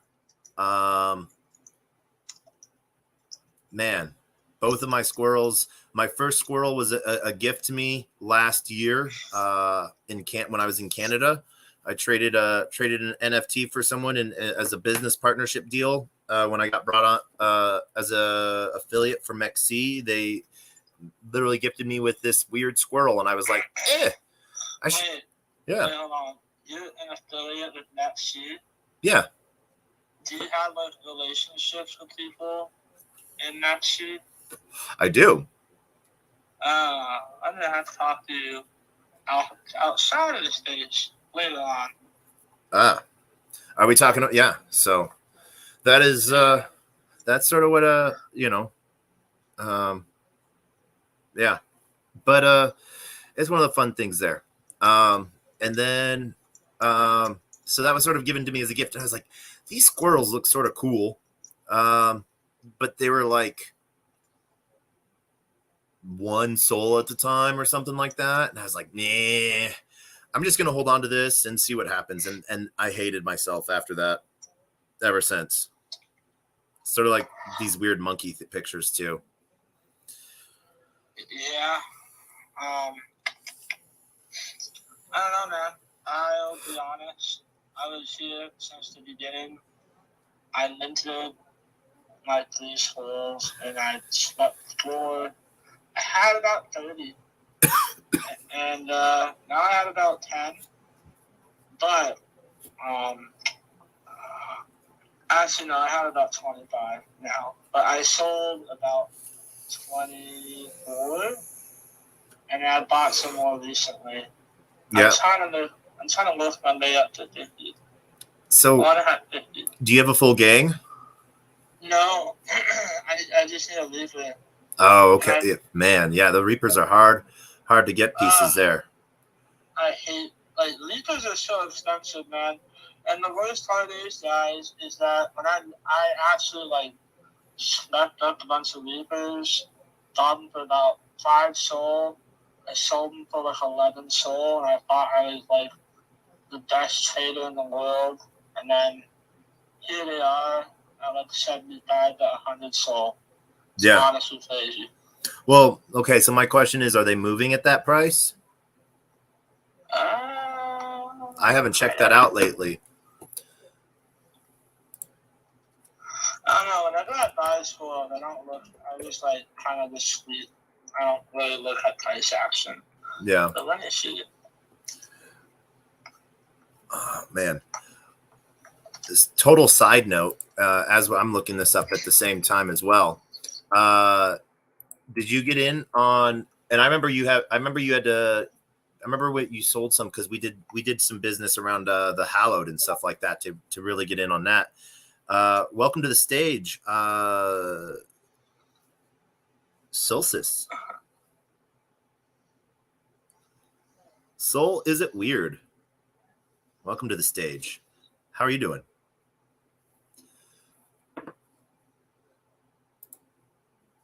Oh shit. Man, y'all got me on right now? You jumped on. How are you doing? Oh, no, I jumped out and then I was like, I just want to listen, see what y'all are talking about. But yeah, no, hey, what's up? Not much. How are you? Oh, just chilling. Yeah. Man. But no, I jump in and out of spaces, figuring, try to get inside and stuff. All the stuff y'all were talking about, I have no idea about. So no, I'm just here seeing what's going on. Okay. I take it you're in the Solana ecosystem, right? Oh, me? Yeah. To me, that question? I am. No, not at all. Not at all. Not at all. I feel like that's no. Why? Yeah. I mean, I don't have time to do all of this, Solana and stuff. I know it's coming up as a little bit of a thing, but I just literally look at my profile. I came from Dapper, and into Ethereum, bot pirates, whatever. That's kind of like my background but I keep track with some stuff. So yeah, I'm not Solana I've never messed with. I think there's Brawler Bears that I bought and it transitions into, I don't know, Polygon or something like that or whatever. But I mean, if I'm being honest with you, like, yeah, whatever y'all are talking about, I'm just here to listen. Okay. Yeah. We're just having fun. So, yeah, no, talking about Sinister. We've covered a couple things tonight. Filth, Trust, and Liberty Square, and Zen and stuff. So we're just degens, man. This is your daily bite of degen. So yeah. So what is it that you dabble in these days? I mean, nothing right now. I mean, shit, the market's down. So, I mean, what are we putting our money in? And like, yeah, y'all are talking about stuff that I don't know about, but no, it's just jumping in. And sorry to sound like an ignorant asshole, but I'm just like, hey, like, what are y'all doing? Hey, no, that's fine. So the two big things that I'm degenning into is this trust token. I know part of the team, so I've learned not to bet against one of the persons ever, except unless I have a Magic 8-Ball, because the Magic 8-Ball hates him. But trust token and sort of the tokenomics within that are wrapping the token from trust to wrap trust, and then trading wrap trust into time bomb. And then time bomb has these tokenomics where it's a 99% sell tax back into wrap trust, but it goes down 1% every 2 hours. And so it then is a race, and then it restarts. Once it hits 0, it restarts. So it's sort of a tokenomic piece of race in and race out. But holding wrap trust sort of makes you benefit from the liquidity pools, liquidity burns of Time Bomb, and from that tax piece. So it's in and out tokenomics game that has some funness to it, you know. Quick question. Oh, sorry. No, you did. Let's just say, dude, it's super complicated. Go ahead and ask your question. No, so like I get, because I keep up with like some Twitter stuff and people who post things and everything like that, and everyone had what was it, the post this and you get all this free money and then rug everybody. But the tokenomics thing, like I mean, what? And I'm sorry, I come from ignorant. Like, I'm trying to figure out what's going on. But like, what happened with the NFT stuff? Now it's all tokens. Oh, now it's all coins. Like, what did I miss that can be? And it's just it's rugs and pools, right? So that's going to kill people, right? You're not going to invest in stuff that, like, hey, oh, now it's a token. Oh, it's a rug. I thought we were like getting NFTs, buy into a project, but no. Now it's just like, for me, from what I've been seeing, it's been pretty fucking crazy for the past, month and a half, 2 months, how things have like fluctuated, and Ethereum is still holding steady. And so, like, yeah, I can talk about, like, what's going on, but, like, different projects, buying this, doing that, whatever you're staking for this and that, I'm like, it just doesn't make sense to me. So, I like to say that I'm chain agnostic. I play across about 40 chains and ecosystems. So I don't, ever put my eggs in one basket. NFTs and tokens. A lot when I deal with tokens, I do a lot of the airdrop hunting and stuff like that for layer ones. But I find new DeFi protocol projects within them. I do a lot of stuff within Moonbeam, a lot of stuff within Solana. NFTs, I do a lot within Solana and Ethereum. And you're right. A lot of it is about the community side of things. I'll be like, a lot of the token stuff, all the major ones, what PsyOp, Loyal, Ben, all of that. No, I didn't partake in any of that stuff just because no clear picture on those. When I'm talking to NFTs, I talk on projects that are doing stuff IRL as well as in Web3. My main project on Ethereum is the ACEs that I do a lot of stuff in, just because I got into that a month after they minted, almost a year and a half ago. And they're doing a lot of IRL stuff to create value for the holders. But it's finding the NFT projects that are, doing one thing and one thing only. What I've sort of seen over the last 4 months is a lot of people that were just doing NFTs have moved over into tokens as well. And a lot of people that were just doing tokens have moved over to NFTs. Whether you're looking to make money or find a really good community, there's pretty much anywhere you can find it that's been around for, about a year. My big ones on Solana are Sinister Squirrels, Liberty Square, and Trip and Ape Tribe. I've got a handful of other projects that I do deal with on Solana. But that's sort of where I see that piece. As far as calling everything a rug pull, I think that's an overgeneralization.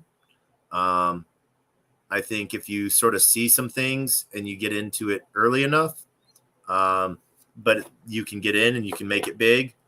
But at the same time, there's a lot of layer ones that are coming out. I've done a lot of stuff with on Quai Network, which is a new proof of work chain.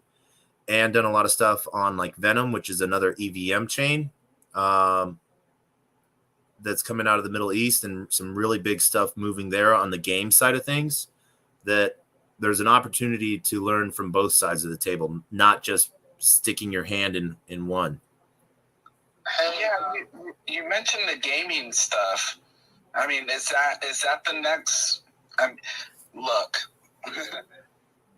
I talk on other spaces. I get on like a group that, you know, Metamuffin Mob and whatever, and I see Taco. I've seen your spaces pop up. Thank you for like having me up and just to talk and stuff. So the information you're giving me, I'm just like, all right. I'm like, man, I don't have time to get into to like do the research and get into all those projects, but it's good to like hear different perspectives and different, people talking about different projects. So, I mean, that gives me a little bit of positivity. But yeah, I mean, getting into the NFT, projects I'm into is the Pirates and the gaming aspect there. And actually, what you mentioned before was like, hey, what other projects are doing anything outside of what they're doing? I mean, Pirates are involved with the culture. I don't know if you've seen that, the culture aspect with, they're doing, I don't have all the information. I'm just like, it's good to hear like people are still positive about, hey, this is a space and environment where we're all here chilling and talking about. So yeah, I wasn't trying to be down about it. I'm just like, hey, like what's going on? So yeah. Oh no, and it's for a lot of people. There's what I guess you could say too much noise sometimes. I even see that sometimes, but one of the things that I end up having to like what I do, part of what I do for my work is I travel nonstop for blockchain conferences. So, in the last 18 months, I've been to like 90, I think I counted it out, 95 conferences in the last 18 months, all around either blockchain or NFTs. So I sort of hear it all the time, nonstop, and see what's building and what's coming. And so to provide, to be that resource to the companies that hire me, it's, I sort of have to have a finger in everything. And, whether it's just a pinky or it's a whole hand, I see it all. So this is the first I've heard of the Pirates. Tell me about the Pirates. I'm not here to chill or anything. I'm not asking you to chill. I don't even know what chain are the Pirates on.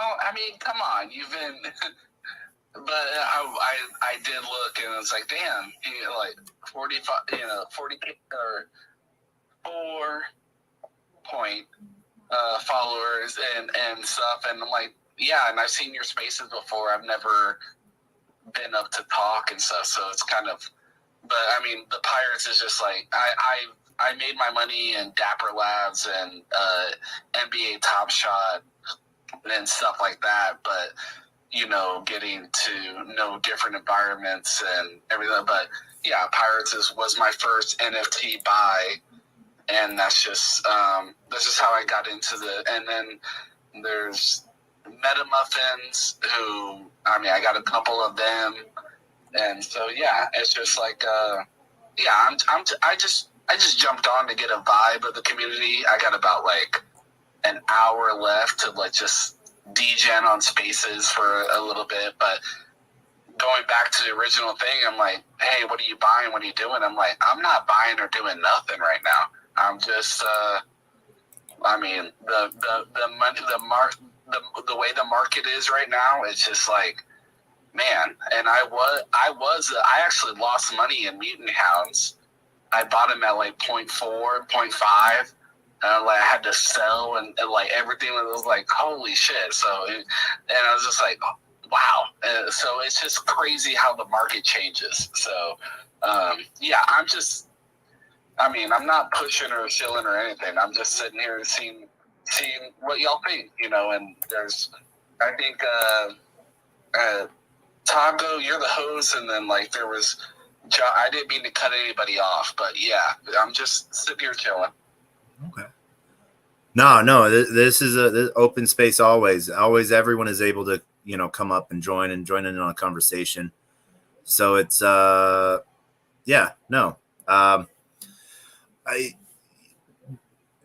when you talk about sort of something, you focus on, congrats on making money on Top Shots, I didn't even learn about Top Shots till after everyone had made money and people were, no longer making money on it. That's one of those things to where you can only hear so much and learn about so much at one time. I don't even know what the heck I was doing. I think I was probably fretting about my my Luna going down or something like that when Top Shots came out. So, yeah. Well, that was a different environment then. I mean, we're talking a year and a half, 2 years now, and Top Shot and NFL All Day came out. I mean, but these were my thing is if y'all keep track of this at all or not. It's just now seeing where what started the bull run, and there's a lot of influencers or whoever got started in NBA Top Shot. There's a lot of them who came over to Ethereum and stuff, and I haven't messed with Solana. I haven't messed with is Polygon or Solana the same thing? Sorry. Two different chains. Solana is Polygon is layer 2 to Ethereum. Solana is a monolithic chain built on Rust, so not on Solidity. So okay, yeah. So yeah, those are things I haven't even dabbed with or understand. But the thing is, with when I got into the pirates and stuff, they're gonna make the next, they're gonna make a mobile game. I get that. Everyone's, the gaming industry is supposed to be the next big thing. But if you don't have all the gamers involved into what you're doing, where's the next bull market? So I don't know. I'm reiterating and repeating things that everyone has heard before. But yeah, dude, like I said, thank you for the info and talking and stuff. I'm just here chilling. Like you said, I'm not putting money into anything right now. And it's just hey, just hanging out. Okay. One of the things that I always sort of recommend to people if they're just sort of hanging out, are you at least staking your tokens in whatever protocol you might have them in, so you're earning passive liquidity? Well, that's the thing, but staking tokens and passive liquidity, whether it's, I haven't done it. Okay. And whatever token, it's always a new token. Hey, buy this token. And oh no, I said, I'm coming off the ignorance of just Twitter, what comes up on my timeline. And I'm look, I don't have I'm not going to buy this and do that and stake it and do this and do that. The last thing I staked was Brawler Bears and get tokens, and now they have some big tournament, whatever like that. But with I just want it nice, simple, and sweet. And I'm what's that phrase? It's KISS. Keep it simple. Keep it simple, stupid. Yeah. Yeah. It's keep it simple, stupid. But I don't have time. And this is the thing. I'm just jumping on and talking and just trying to figure some of that stuff out. And whatever you were talking about with all the coins and everything, I'm well, right now I'm if I had $1,000, mm-hmm. what would I do with it?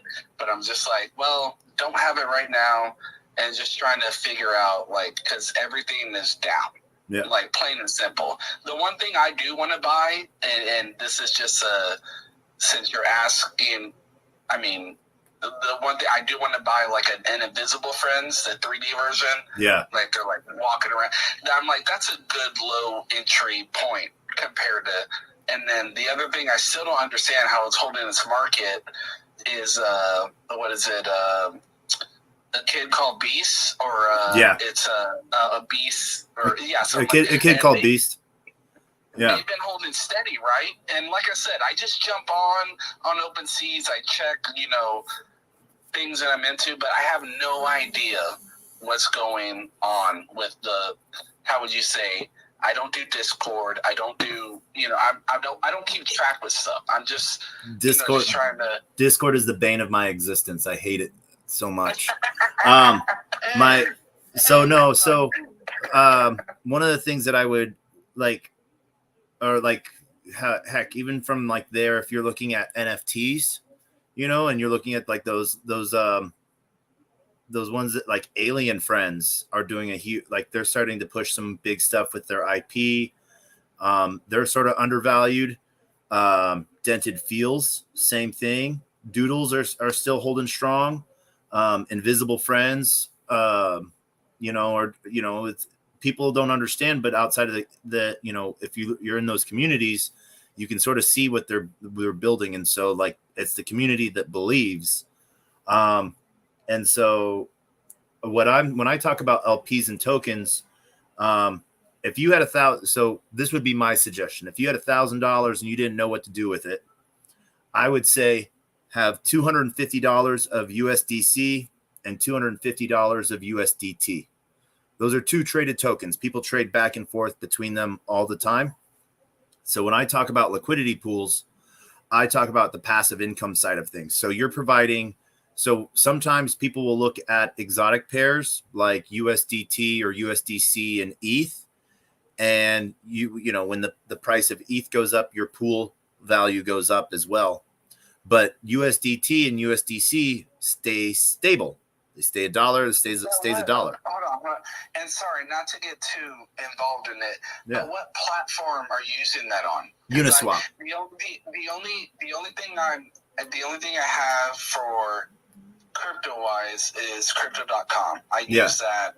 And that's where I've made money. I cash out on it. I send it to crypto. I even got a card or whatever like that. Yeah. And crypto.com is good for off ramping and on ramping. So this do you have a MetaMask?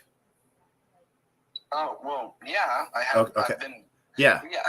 So sorry, I'm not being ignorant. I'm I understand. This is I haven't. This is education. Like that. No, I don't. I don't think you're being ignorant in any way, shape, or form. Just because you don't know something doesn't make you any less. Plain and simple. Well, that's ignorant unless you know how to talk to people. But no, it's a joke. Sorry. Yeah. But no, I appreciate it. But yeah, I do have a MetaMask and stuff. But I've never traded or bought coins off of it or anything like that, or gotten into any platform like Coinbase. There was Kraken at one time. There, like so I have to use my MetaMask to buy the said coin you're talking about, or like what? Well, you can buy. I would have to double check this. I don't know if you can still buy USDT on Coinbase or on Crypto.com, but I know you can buy USDC.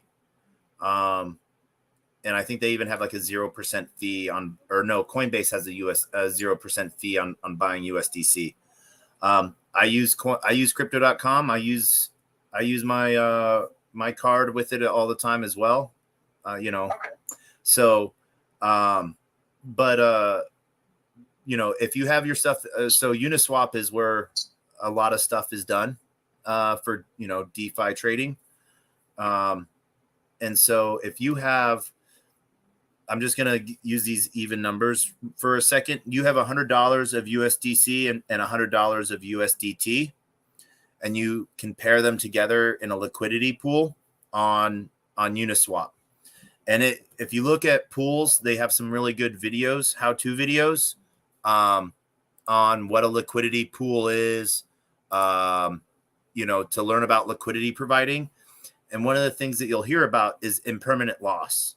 And that is when, like, let's say there's a run on a token, so when if you're providing two sides for something to trade on, and I want to trade token A for token B, I'll buy token B and I'll give the pool a little bit more token A, so that the pool will have a little less token B and a little bit more token A. And so the value of that can shift, especially on like the ETH USDC side. As you see the price of ETH go up, that means more people are putting USDC or USDT against their ETH, and buying out ETH. And so there's less ETH in the pool, but more USDC. So the value goes up. So, good question on that. Yeah. USDC, like it's the dollar. Yeah. You're putting the dollar into it, which is backed by, of course, like the dollar holds strong. Like, there's no up and down in that. But you're saying they're in utility swap, or what do you call it? So liquidity pairing.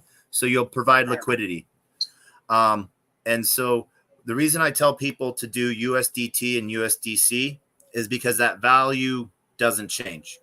You put in $100 of each, your total pool value will be $200. You might have a little less USDT and a little bit more USDC, or you might have a little less USDC and a little bit more USDT, but it still equals $200.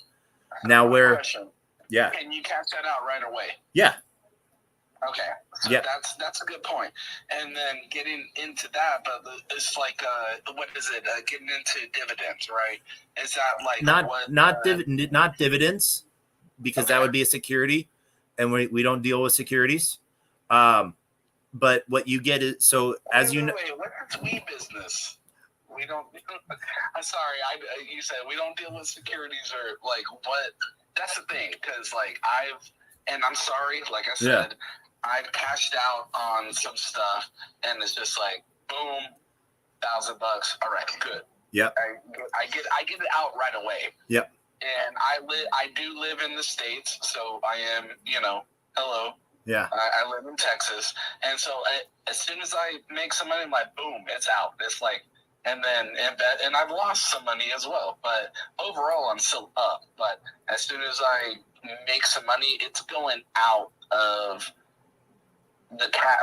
out where I can cash it out right away. So I don't know how y'all feel about that, or investing into like what you're saying, investing into the Uniswap and stuff like that. And that's the thing. It's like you got your dividend thing, and then you got your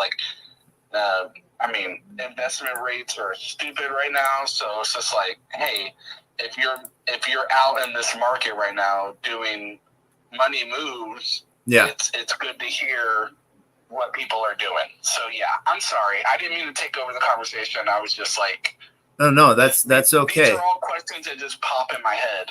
So when you're providing both sides of a liquidity pair, you're sort of putting in and owning a percentage of the total liquidity pool. Now, every time that there's a trade between USDT and USDC, you're paying a little percentage piece to that liquidity pool, and your percentage of the pool ownership, you get that piece of that pie of that transaction fee. And so that's what I talk about when I talk about passive income. By providing liquidity, you can then sort of have some fun with it. And so you can sort of see what that looks like. So if we look at those pieces, you'll earn 0.01% of every trade of your percentage of the pool. So let's say you owned 1% of the pool. All right. So however much is in the total pool, you own 1% of it. You get 1% of 0.01% of every trade. Now that might not sound like a lot, but if there's $37 million being traded back and forth on that pool every day, that adds up, doesn't it? Well, it does, but like, so what happened with the Pepe coin? And so, like, and like I said, I'm talking just out of just what I see on Twitter and stuff, and jumping in on spaces. Like I said, man, thank you for like, but like getting down to the percentages and holding this or doing that. I haven't messed with coins. The only thing I did mess with coins on was like a vet on crypto.com, because my sister, she knew somebody and we got into it a little bit, and then there was a vet and what was the other one? I can't even remember right now. But no, it's like that. But staking. So how you haven't said the word stake? Yeah, you haven't said the word staking. So how is that? I'm like I said, educate me. I'm just trying to get. Like, yeah, so it's like I get what you're talking about, but like having, if I have $100, I'm gonna put it into A. A goes into B. B is like, hey, what are you gonna stake it into? And then that's how it goes from there. And then like dividends and all that stuff, which I'm still trying to learn about. But yeah, no, I the things you're saying, I appreciate it, and it's just like shit. I'm trying to like keep track mentally, like. So yeah, so what you're sort of doing when you're talking about staking, there's two different aspects of it.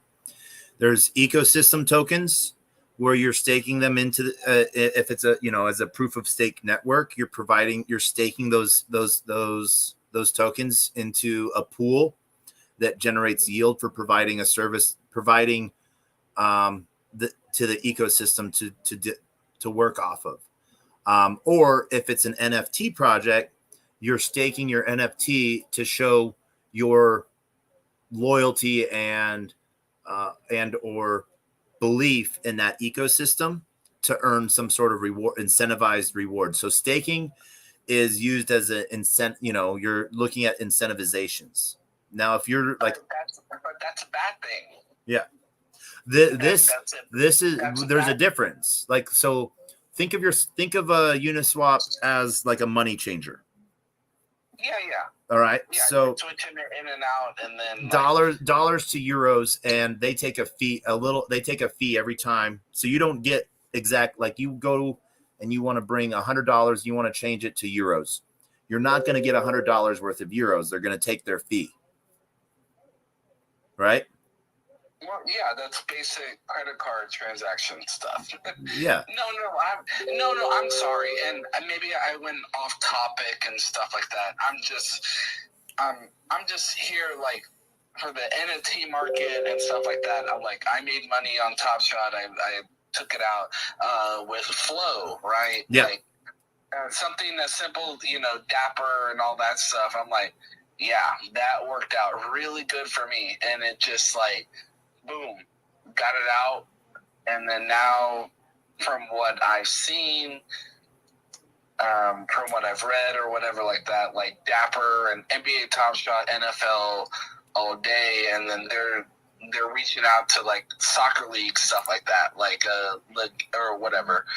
But no, noticing how, hey, I have not seen any email come across of me taking out money, and it's like, okay, because they don't have the interest. I mean, you got to think about it this way. This big company who signed deals with the NBA, NFL, and I haven't gotten one email back of how much money I've taken out already. Yeah. But it's all being tracked. And this is what I was like, okay, go ahead. If you want to get in, that's why I take it out as soon as it comes in.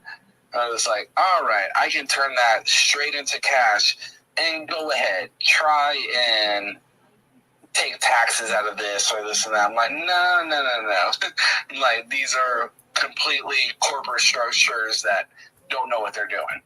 Well, it's a big picture. I'm sorry, it's a big picture kind of concept of it, and that's the same thing that's going to happen with the gaming industry. If they do make a big push, or whatever company does, it's going to be very, very, very. I mean, I'm thinking more like big picture wise. So, but yeah, the coins and stuff, man, I don't understand that. I just try to just stay back and like if I can make some money here, do this, do that, take it out and get in, get out, get on with your life. Yeah. So I can't tell you directly off of crypto.com, but I can tell you with like Coinbase, and I'm pretty sure crypto.com has the same features. Basically, as you onboard money into crypto, technically that's a taxable event, and when you off ramp crypto, that's a taxable event. So all of my transactions within Coinbase, because I actually get somewhat better rewards on Coinbase than I do on crypto.com. And so that's why I went to them and I was like, can I become an affiliate for you guys? And they're like, yeah. What do you trade? What's the most you've taken out, like physically cash? Because I'll tell you this right now, it's 11 grand. Okay. And so, but I didn't do it all in one transaction. Yeah. It was here. I bought this, sell this. So that's the most I've taken out. I used to pay my mortgage with crypto. There you go. Fuck so, yeah. And so how do you feel? You paid your mortgage with crypto, so do you live in the States or no? I do. Am I talking to somebody? Okay. Yeah. So yeah, is all of that reported? Yep. Okay. Yeah. All right.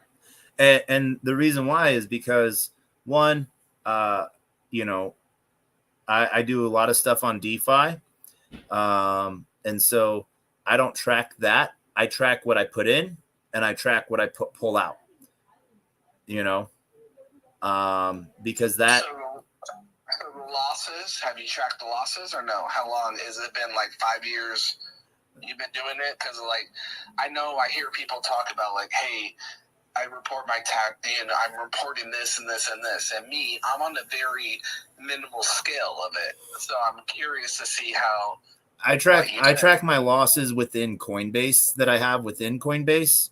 What I don't really go out of the way to track my losses in DeFi, because that would be, I do 80 to 100 trades a day. Oh shit! And so, okay. Yeah, Dude, like I said, I'm talking from ignorance. No, hey, no, Dude, it's you're a boss. no, it's one of those things. I've been doing this for 12 years, no, 11 years, something like that. So, it's one of those things to where, until I spend it, it's it's not real money. In a way, it's real money, but it's not being converted into what's current regulations. And so, okay, so do you have, and like I said, man, that's just fucking you doing those. Yeah.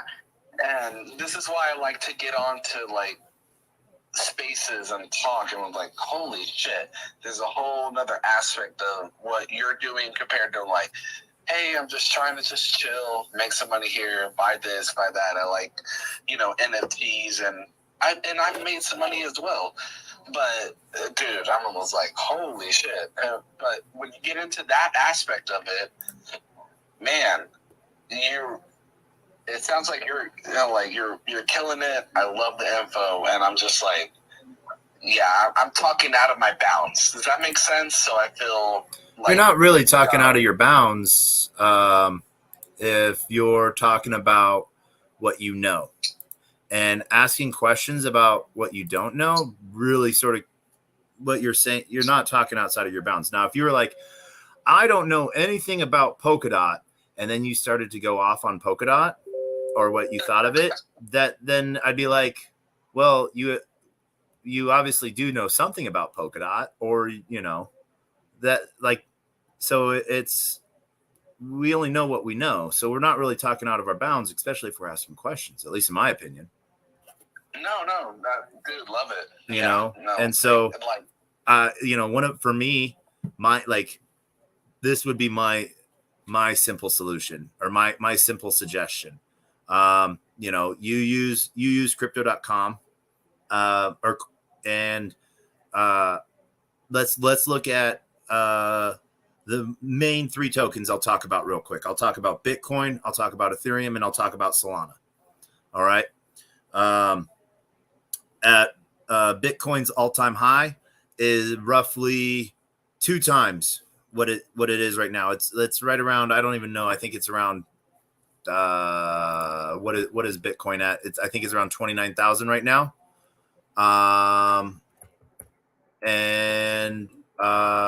So double that.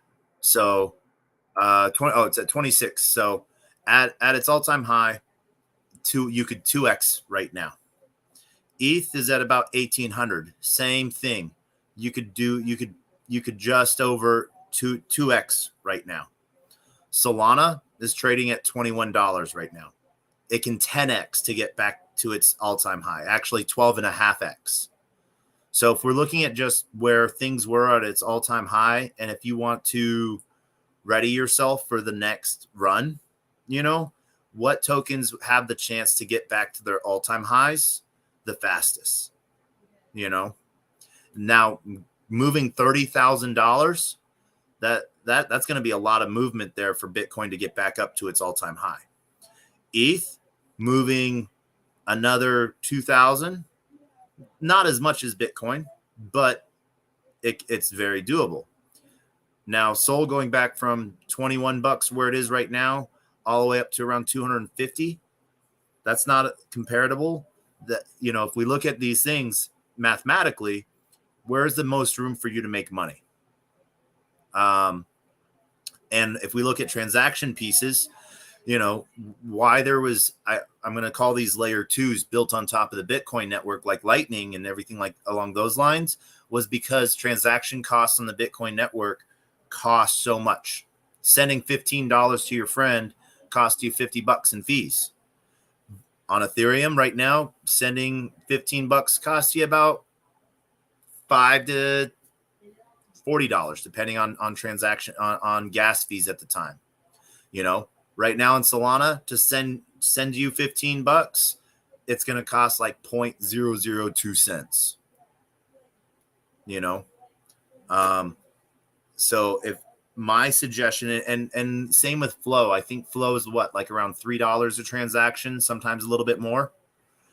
Flow is a KYC chain. That's sort of why I stay away from it. I know the biz dev team over at Mattel, and I got to meet with them during VCon about Hot Wheels and all the Barbie stuff and see what they're building. And I think it's some amazing stuff, but it's a KYC chain that I'm not a huge fan of. I'm not a huge fan of stuff like that. But they do that for a specific person. Brands launch on Flow. Like I'm friends with, oh my gosh, what is it? What's the Playboy project? Like Guilty Bunnies or something like that. Now, the purpose of being on a KYC chain is so that they know that their customers are over the age of 18. And that's very smart, Is that, no? What? Is that the only reason, though? Is because they're over the age of 18.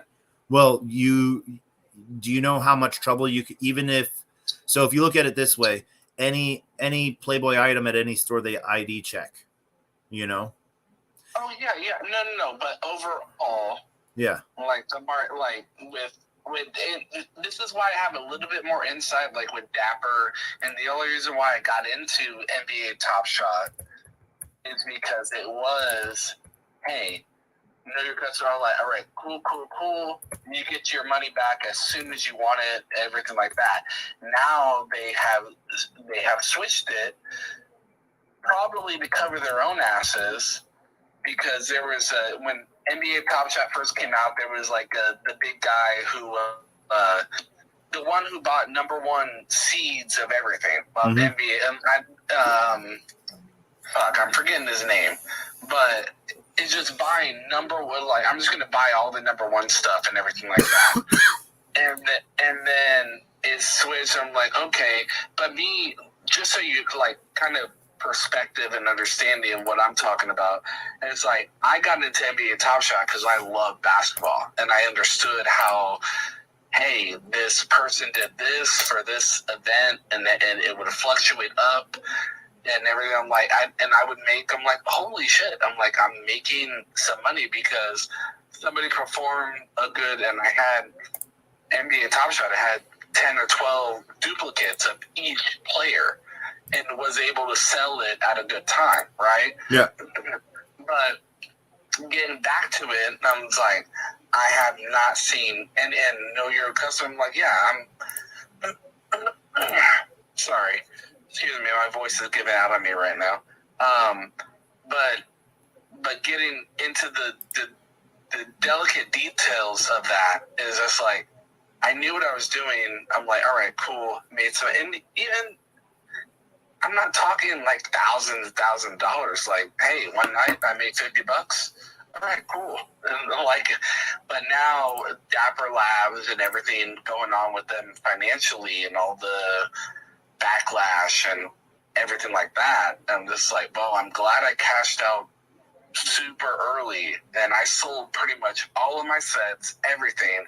I only hold 2 sets, but I got out on a good, it's like I got out on a good spot, but I haven't seen anything because they have too much company-wise. Dapper, NBA, all that, or that.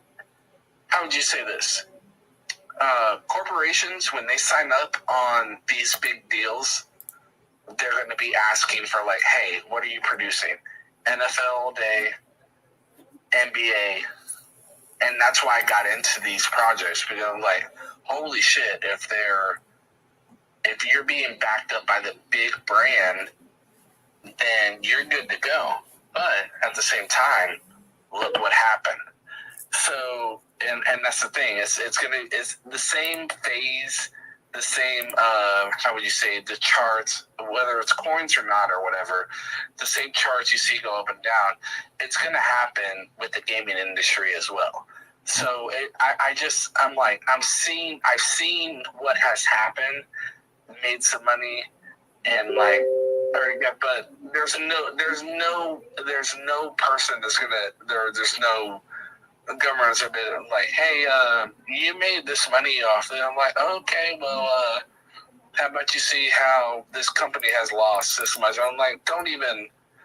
And that's where you get in all your class action lawsuits and stuff. And I'm not a lawyer as well either, but it's the understanding of like the big money corporation is it's like a big rug, or it's not a big rug. It's just how you see it. But like, you have not.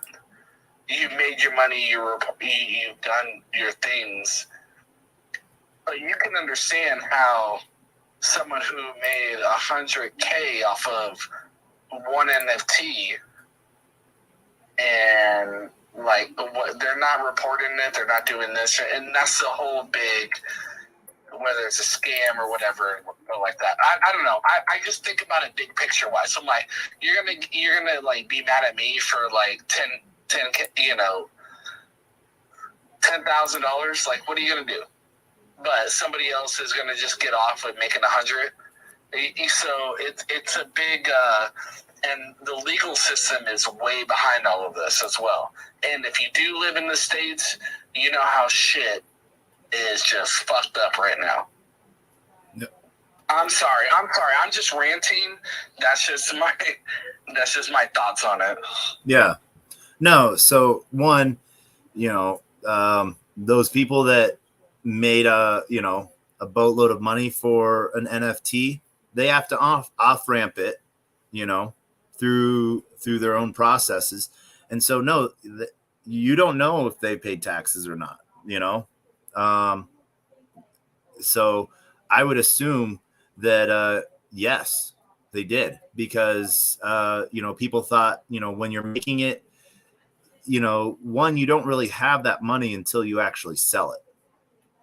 And so it's just because something costs a certain amount doesn't mean it's an unrealized gain until you actually sell it. So just like you saw gains, from what you spent to what you were able to cash out, those were gains that, that if you so wanted to report, you could, or if they were losses, same thing.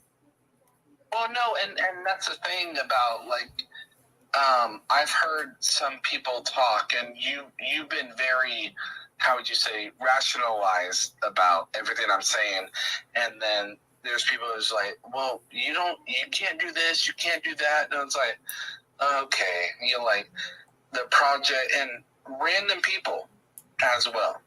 Yeah. Talking to me, and this is the thing I like about Spaces. I will give this, how would you say, a caveat. So I'm like, hey, this is what I like about talking to people on Spaces. Is like, hey, this is how real some things can be. And when somebody sits there and says, hey, fuck you, this and that, they go through all their shit, and I'm like, all right, I've heard this spiel before. I'm like, all right, good job. I'm like, all right, good, congratulations, made your money, or you're going to defend your project, whatever. I'm like, I've seen it, and I jump in on Spaces, like I said, man. And thanks again for having me up. I don't even know how to explain it, but there's a lot of projects where you just see it, and I'm just like, and they're big influencers, sort of like, I'm like, all right, bullshit. More bullshit. Okay. I'm like, what are y'all doing? What's going on? How are y'all talking to people? When it gets into that, it's just like, hey, I'm like, y'all are dumb, you're being stupid, but congratulations, you made millions, well, not even millions, you made thousands and thousands of dollars. Congrats, get the fuck out of here. So it's just, it's a market that I've been around, and I'm just like, I do jump in and out and stuff like that. So I do ask the questions like this, and man, dude, you just been honest and upfront. So I appreciate it, man. Yeah. I really do. Hey, no, like, that's how I'm sorry that are those spaces out there? Yeah, definitely. But, it's sort of a, sometimes if you can listen through the BS, you can sort of learn a little bit. Sometimes it's we talk about onboarding more and more people, but when it's a closed community, sometimes just sort of talking, and you're just being a fly on the wall. Sometimes a lot of it doesn't even make sense. And so, one of the things that the perspective on onboarding people, even with the gaming industry, the perspective on that is like, be inclusive. Yeah. Not all of this inside, your jokes and stuff like that and everything. I mean, like I said, I bounced around with some stuff, and I've been around for a little bit. I made some money on NFTs. I'm not going to sit here and talk shit. I'm not like a millionaire or anything like that. But people who are doing these spaces, and thank you again for just letting me come up and talk. And it's like, whoever's listening to this right now, go into the perspective of like, hey, see what other people are doing, and if they want to just do if you really want to onboard, then onboard and be inclusive. And of course you're gonna get your little fucking hacks and all the little shits that your foreign companies, your what do you call it? What are they? Your bots and everything like that. Yeah, I've been in those spaces too. It's just like, but it's just having a genuine collection or a genuine connection. There we go. Sorry, I didn't mean to fuck that up. A genuine connection with somebody talking. That's what's going to grow it. And I think people don't understand that sometimes. Yeah. No, and I think you'll find that in a lot of different NFT communities if you're just going to like community calls. So I know you saw, I don't know if you saw Liberty Square up earlier. I would sort of maybe go into some of those spaces. If you follow Liberty Square, see the next time they're going in a space. And I will be honest, there will be some bozo talk because, the project's been around for almost a year now. And so it's a community that's grown together.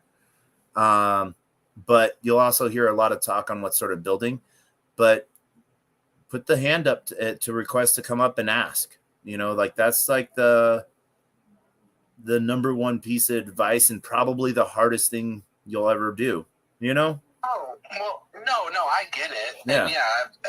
And and that's the thing. But at the same time, you put your hand up to ask, and I can talk a little bit about a lot, if that makes sense. But then there's always going to be one smart ass person saying this or that, even on a big space, like 100 spaces or whatever, whoever. But it's just like, okay, you're building your audience for this. I get it.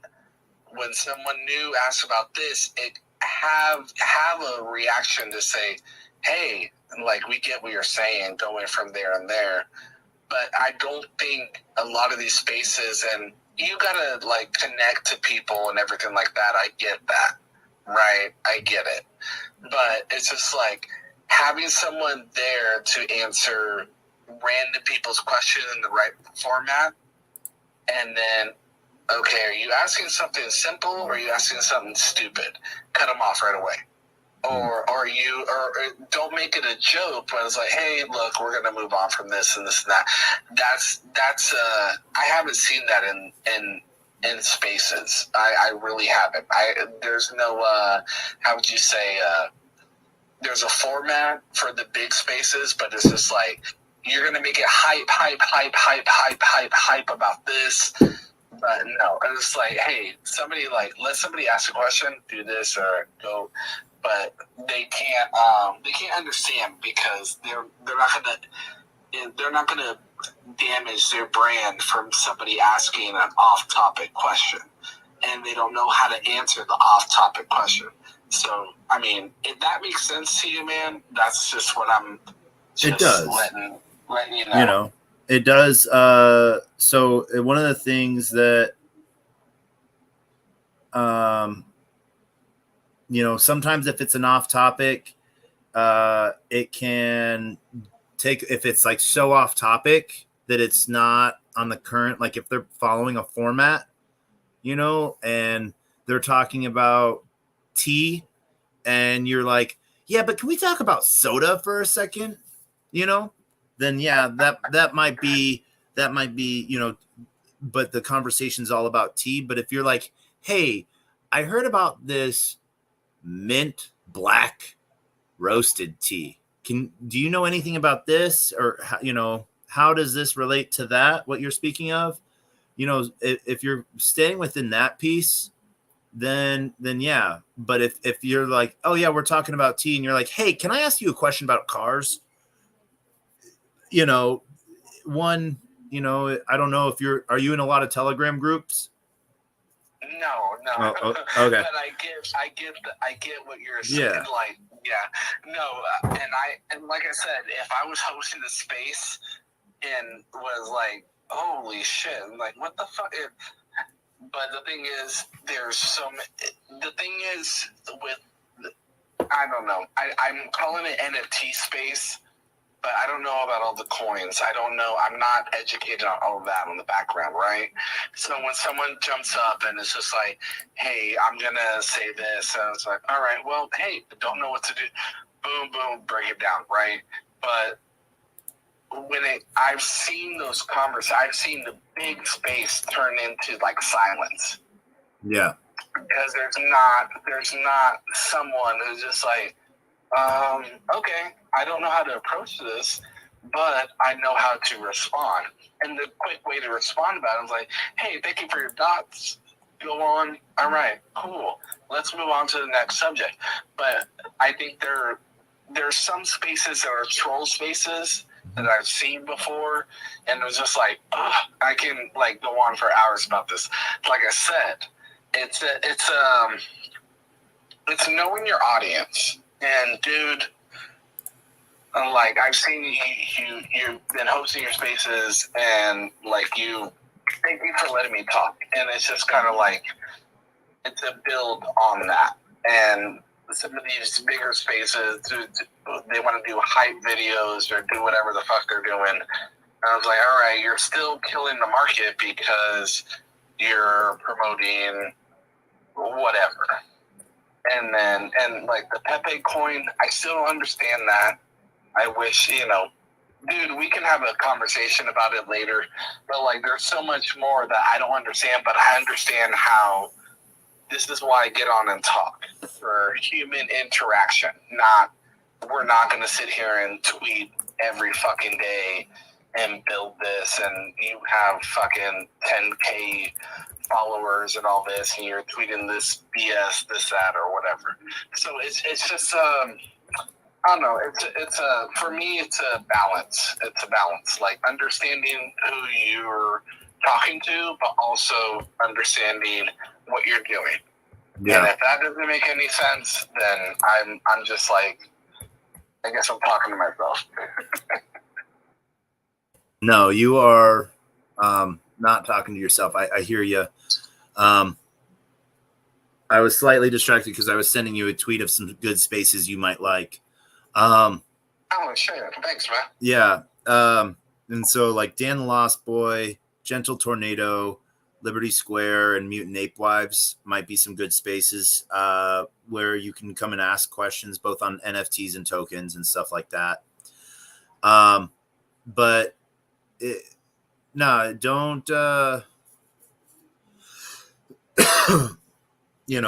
don't limit yourself, I think, is the hardest point. Like in Pepe, that's one of those things to where like you really want to learn about Pepe. I would go to like the main token website or main token Twitter page and read about some of the stuff in there and see what they're trying to do.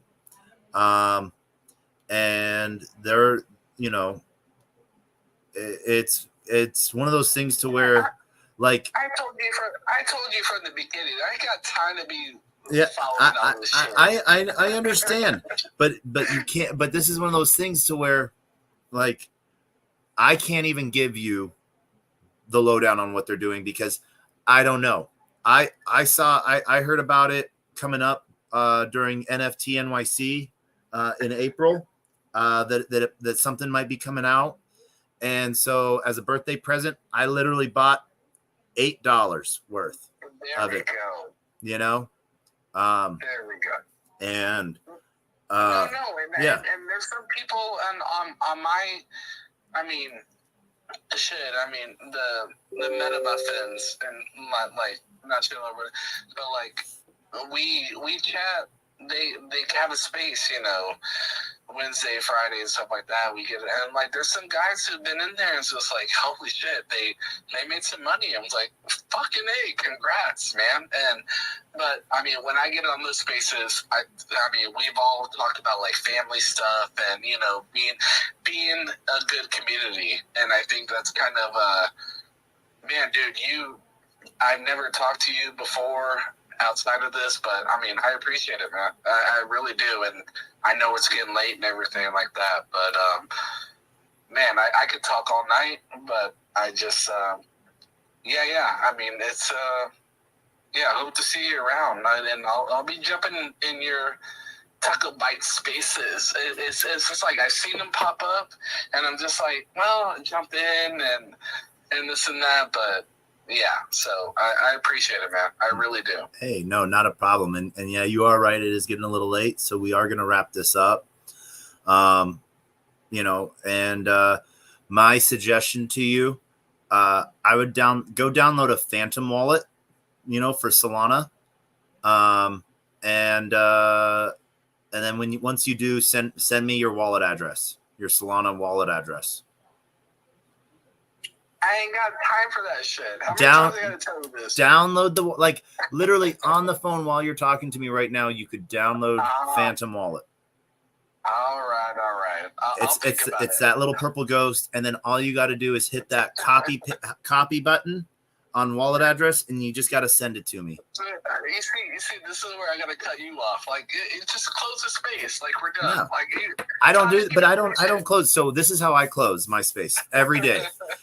So this is the 290th episode in a row. There we go. So, and however many spaces in between I've opened up just for the heck of it. So, because you're on stage, you have to, but we do two things. One, 10 seconds, words of wisdom. Get in, get out, get on with your life. All right. And as I close every space, I will say the same words of wisdom I've said every single time. A closed mouth does not get fed, and you cannot feed a closed mouth, meaning if no one knows you're looking for opportunity can never come a knocking. And if opportunity comes a knocking and you're not ready, it's going to keep on walking. And I end this space with the best joke on the face of the planet. This is how I've ended every single episode. And I do this out of those that have come before me. And this is done out of love. And since you're on stage, you get to help me with this. So this is done every single episode. So no offense. This is all done out of love. Are you ready for the best joke on the face of the planet? All right, let's see what you got. All right. Knock, knock. Why?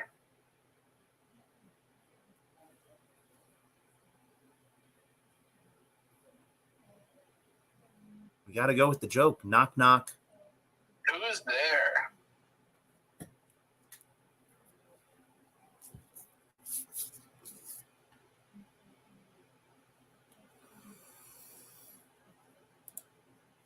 And we thank everyone for joining us tonight. You have a great night. We'll see you on the flip side.